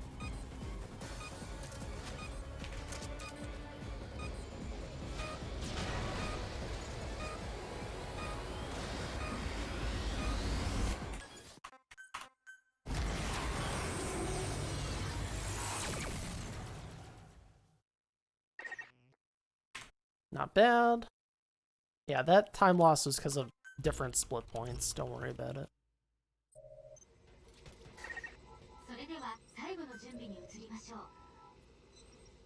Alright, so we're on to the last part of the run. We're going to be going for good ending, which is good because I wouldn't be able to get a PB here on bad ending. This would not be a PB. I got a 758 last night, and this would not be a 758. This would be like a low 8. So, oops.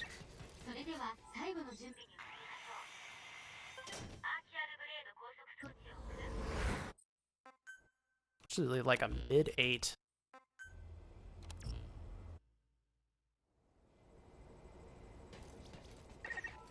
Regardless.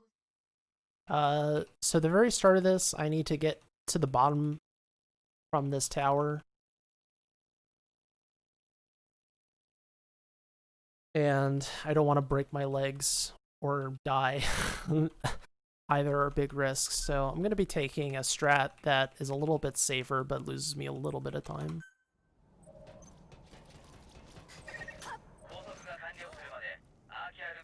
Didn't mean to drop like that.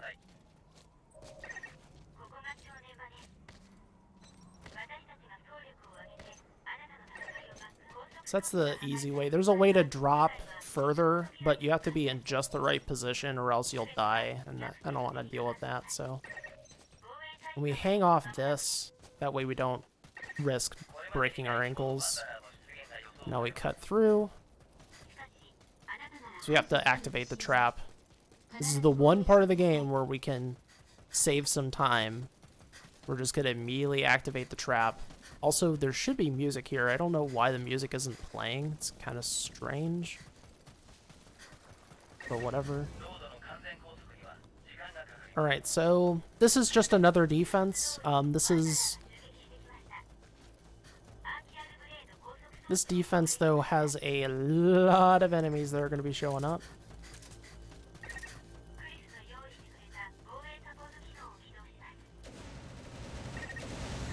Gonna get a bunch of stuff.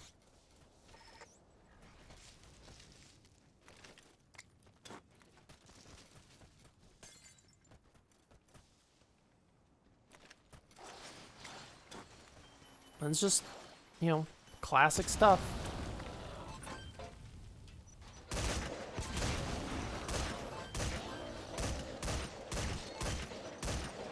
Lures and grenades and use some mortars.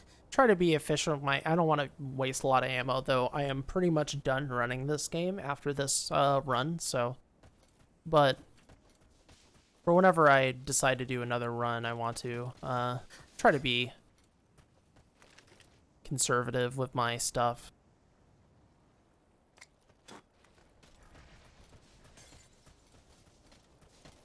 Yeah, the ads are really annoying.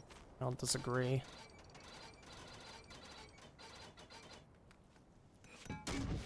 Hopefully I positioned that right. Wow, what a gamer.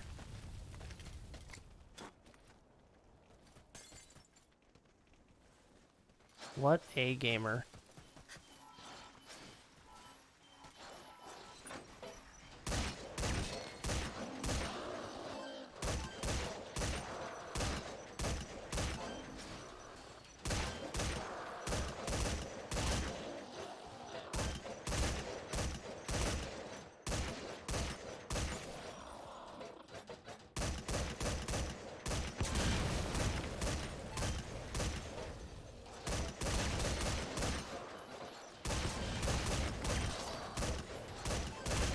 So it looks like we'll probably save about, depending on how well my movement was compared to my run, like a minute over my old PB, which is pretty nice.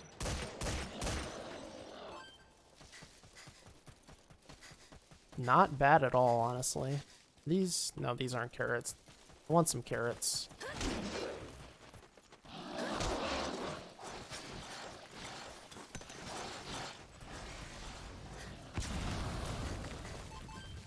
Do some more bottles. Boosh!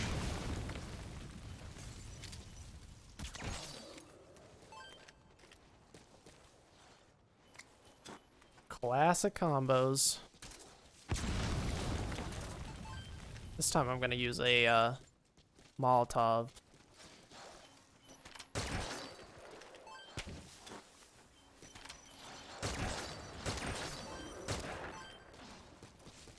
They'll eventually burn to death. So pretty good.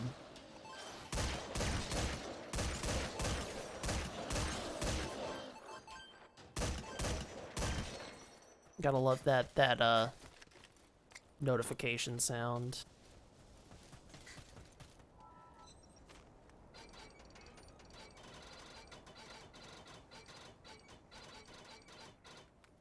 That should do it.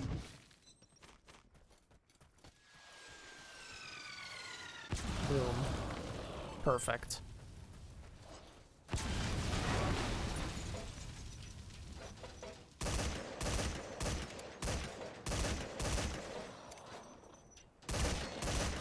Yeah, I wish the music was playing here. It means we're gonna have no music throughout this. That's kind of lame. I need to fill the void with my words. So I'll be doing the best I can rather than just chilling out as we finish this out. You wanna know something fun? Doing a run on Mondays is actually a bit risky. That's because there's actually because this is an always online game, which is really annoying, but putting that aside for a moment, when you run on Mondays, there's a server maintenance, and that happens at like, I don't know, it's like 1 a.m. Eastern or something like that. It's later on.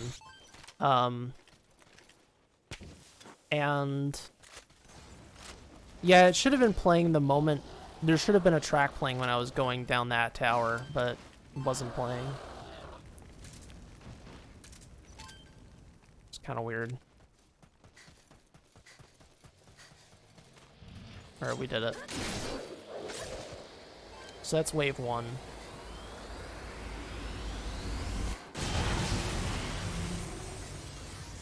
Unfortunately,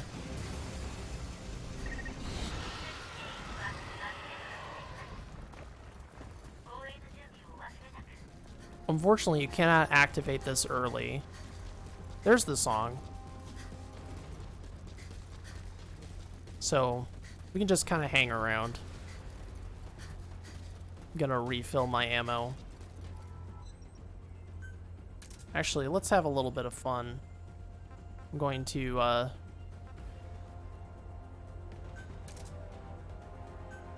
use a turret. Use a turret or two.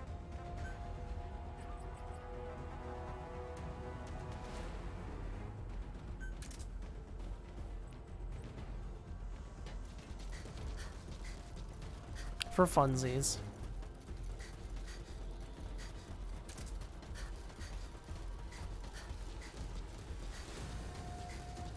Gonna blow them off.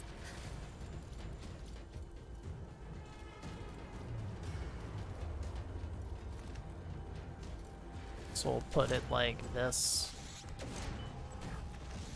And then that'll blow them off the off the roof, and they'll take some serious damage falling. Thankfully we got some cool stuff from Chris that will be... There's the music, alright. We're just like fighting in silence. It was kind of awkward.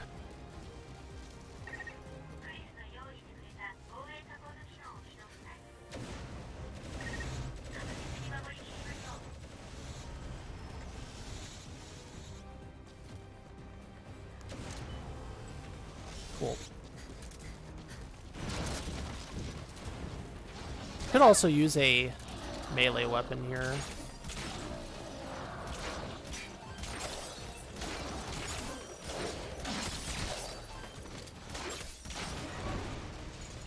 Oh wow. Well, that was a bit of a fail, huh? The guy spawned behind it.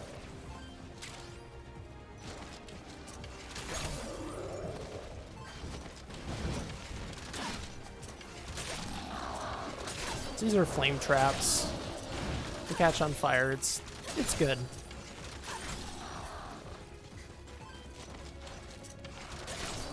So this blade trap is what we're protecting. And they give you plenty of stuff to use, so it's not that scary, frankly.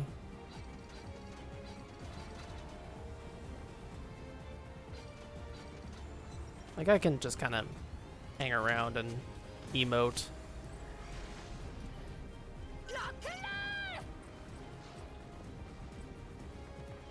This way, guys. This way.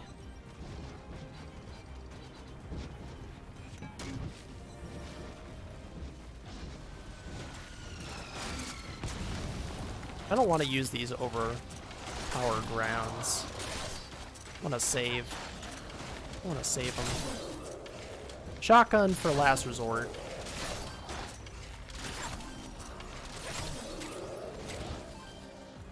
As you can see, there's a very clear reason why I don't run good ending, except for marathon stuff like this, is because it really doesn't add anything overly interesting. It's just another defense.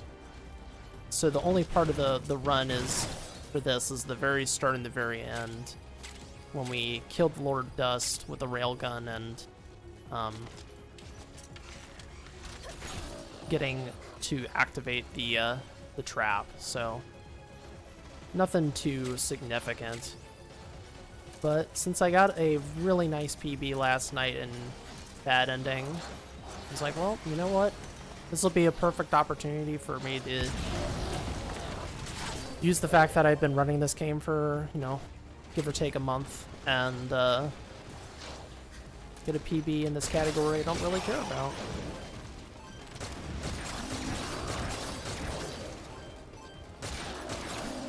But next week I will not be running Survive. I think I'll probably be doing MGS2 VE. Back-to-back World Recce's, that's right. You take those. Ah, I'm on fire! My life has dropped.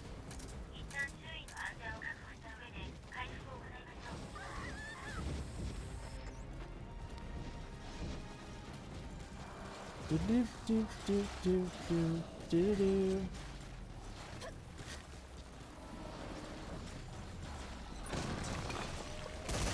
And that's the regular one. There's type D and type M.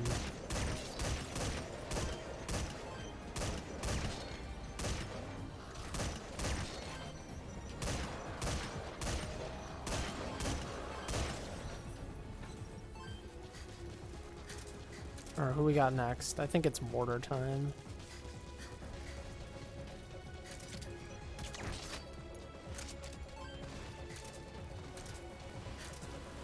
Oh no, these are bombers.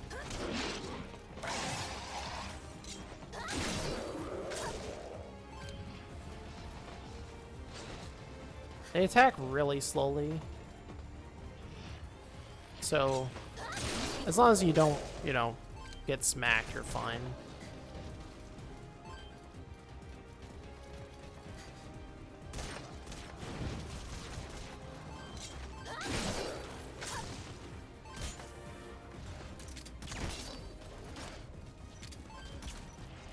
My machine gun's having some trouble, eh? Let me, drop a fence.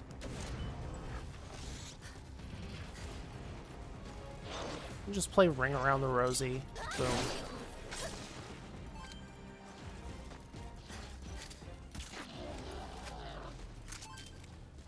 We're not done yet, though. There's a phase with mortars. Which,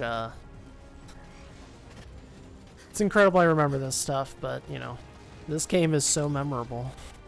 When you speedrun it, it's like, oh yeah, and then there's this wave, and then that wave. And this is how Survive poisons your mind. And you get Survive brain worms.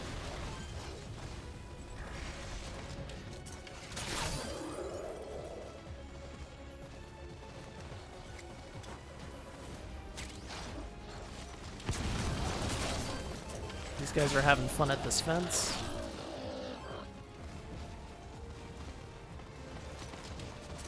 Hey, Sparty.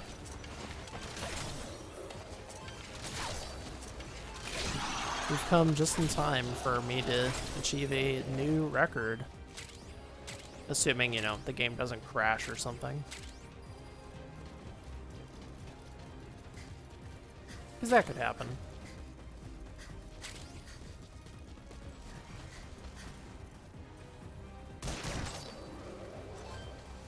There we go. That should help somewhat. See, it's just a little bit too far out of range.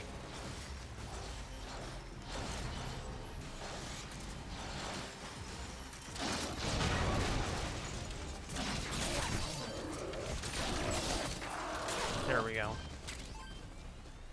Oh gosh, we got a huge squad here.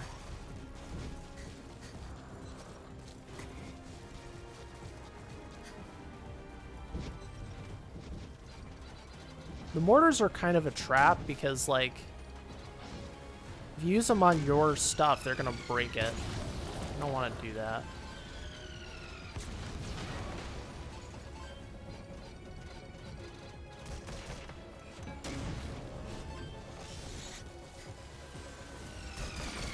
Whoosh!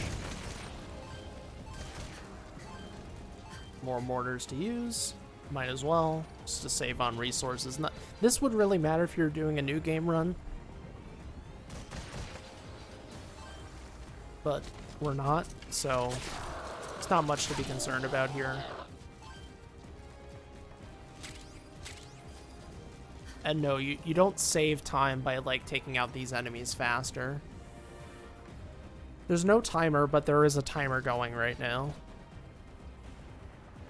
I wish it was like that, like, oh, clear out a wave as fast as possible and the next wave spawns. Like, that would make this actually a speedrun kind of thing, rather than just a glorified auto-scroller, but unfortunately, it does not work that way. I wish it did. Yeah, here's the Mortar Wave. And there goes the Mortar Wave with the mortar. I mortared the mortars. Mortar squared. Quadra kill.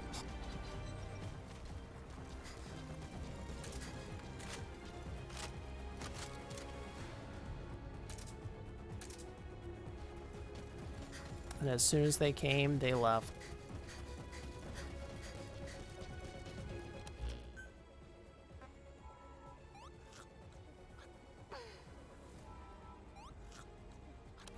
Nuba soup. Very nice. Hi, bye, Mortar Wave. And see, there's nothing going on. Like, even though I did everything I needed to do. So, yahoo! Let's see. It's time to do a salute.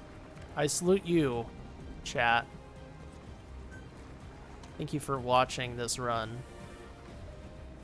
This hot meme action. As we, get a new world record. Don't shoot this thing. Just leave him alone. He's having a good time. Look, he's just kind of like...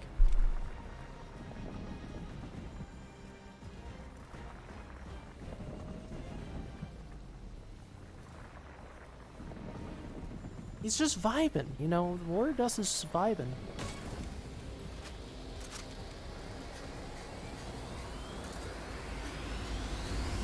Whoosh! He did not like that.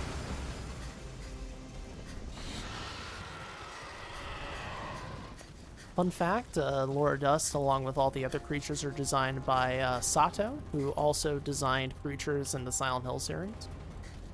Laura Dust is pretty cool. I would love a miniature, because it would just be this long caboose thing. Long train of nanomachine monster. Also, you can add another survival gear if you want, but... Alright, I'm gonna take some requests. What do people want to see? What kind of kills do you want to see? You want to see a, fire arrows? You want to see some, got fire arrows, we got shock arrows, frost arrows. I'll cause them to slip into some, you can put down some spinning blades. We got spiked poles, electric fences, blades. Alright, we're gonna get some blades. Alright, put on some fire arrows for our boy Joe.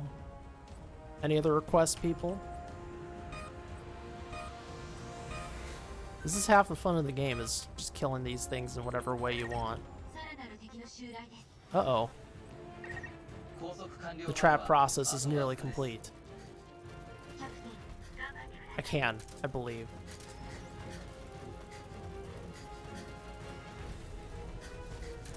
Oh no, look at this huge wave of enemies. What am I gonna do?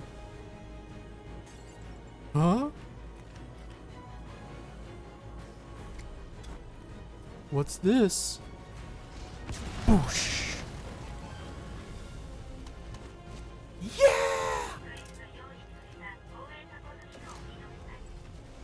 What was that noise? They're like, let's get him. Get him, boys!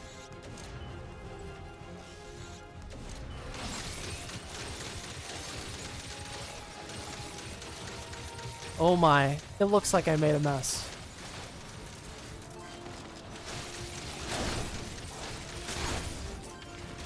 It's raining men. Shirtless men. A lot of shirtless men.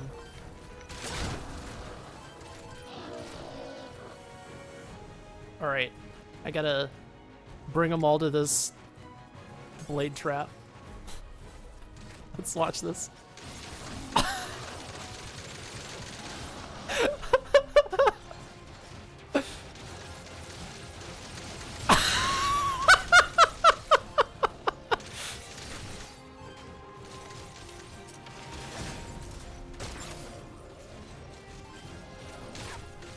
They all lost their legs, now they're crawling.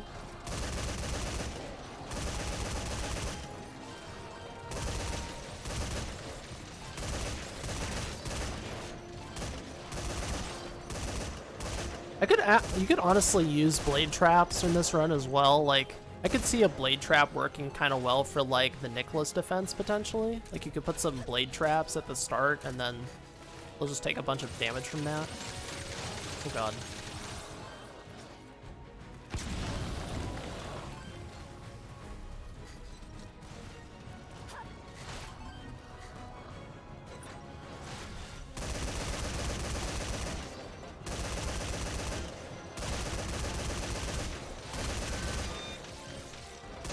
you hear like a screeching noise, that's the machine gun nearly overheating, so that's why you don't want to just like spray.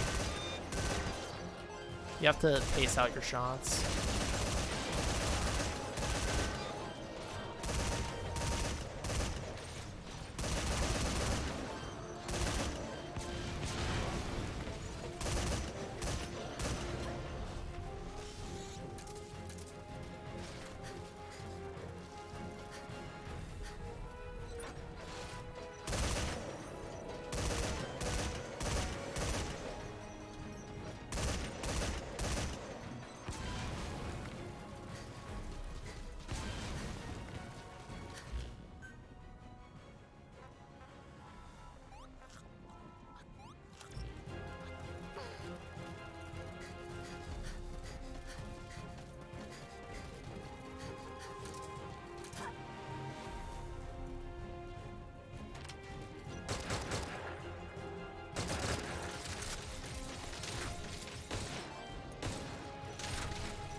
All right. Let me drop a turret.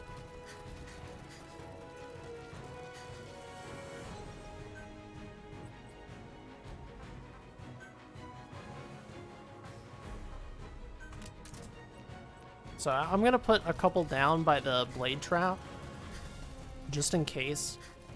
And that way, I mean, there's even an electrified fence, so the chances of things going wrong are really low, but because I want to just get in position at this point. So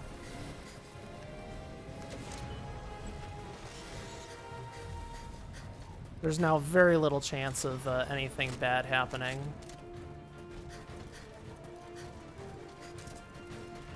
This is like the last wave, I'm pretty sure, anyways.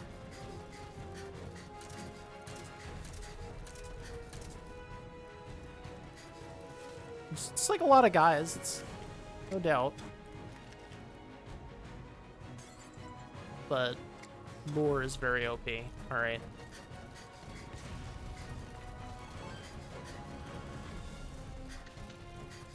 So I'm just gonna get over here. You want to be over here right at the end of this defense.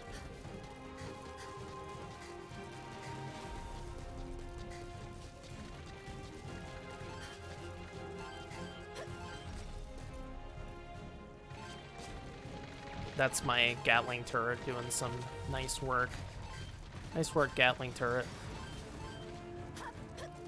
Can you climb this? Nah, you have to do it the old-fashioned way.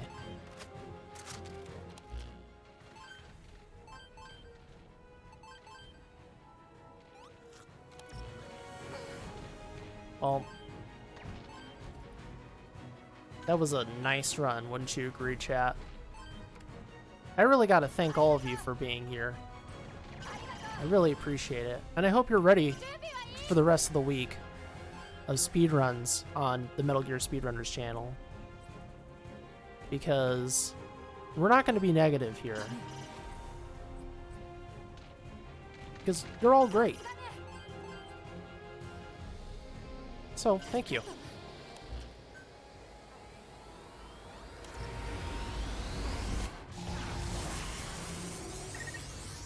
The enemy is history. Alright, we have one last thing to do. We need to blast this, this monster.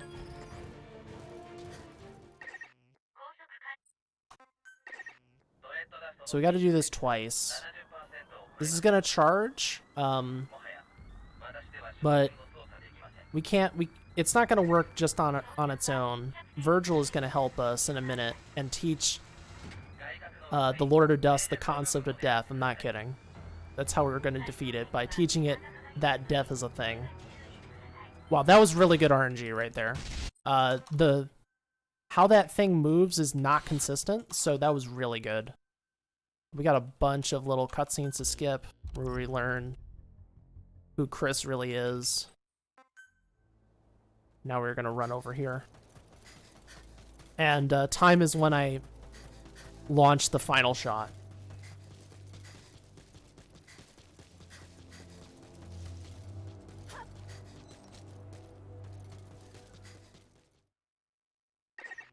So we just have to hit its face. It's okay, Virgil, I don't care. We just have to hit its face, and time is when the shot lands.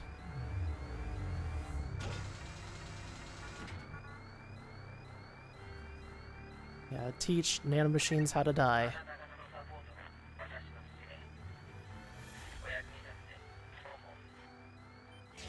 Time. 2:36:19. Well, this certainly could have been a 2:35. 2:35 is definitely possible, but that is a new world record, folks. G to the G. Back-to-back world records, night after night. Once on my channel and once on the Metal Gear Speedrunners channel.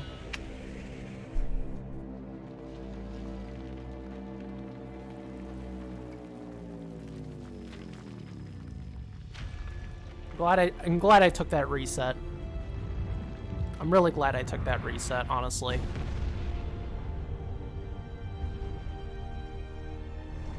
That was a massive one. Boosh, boosh, boosh. There goes the caboose.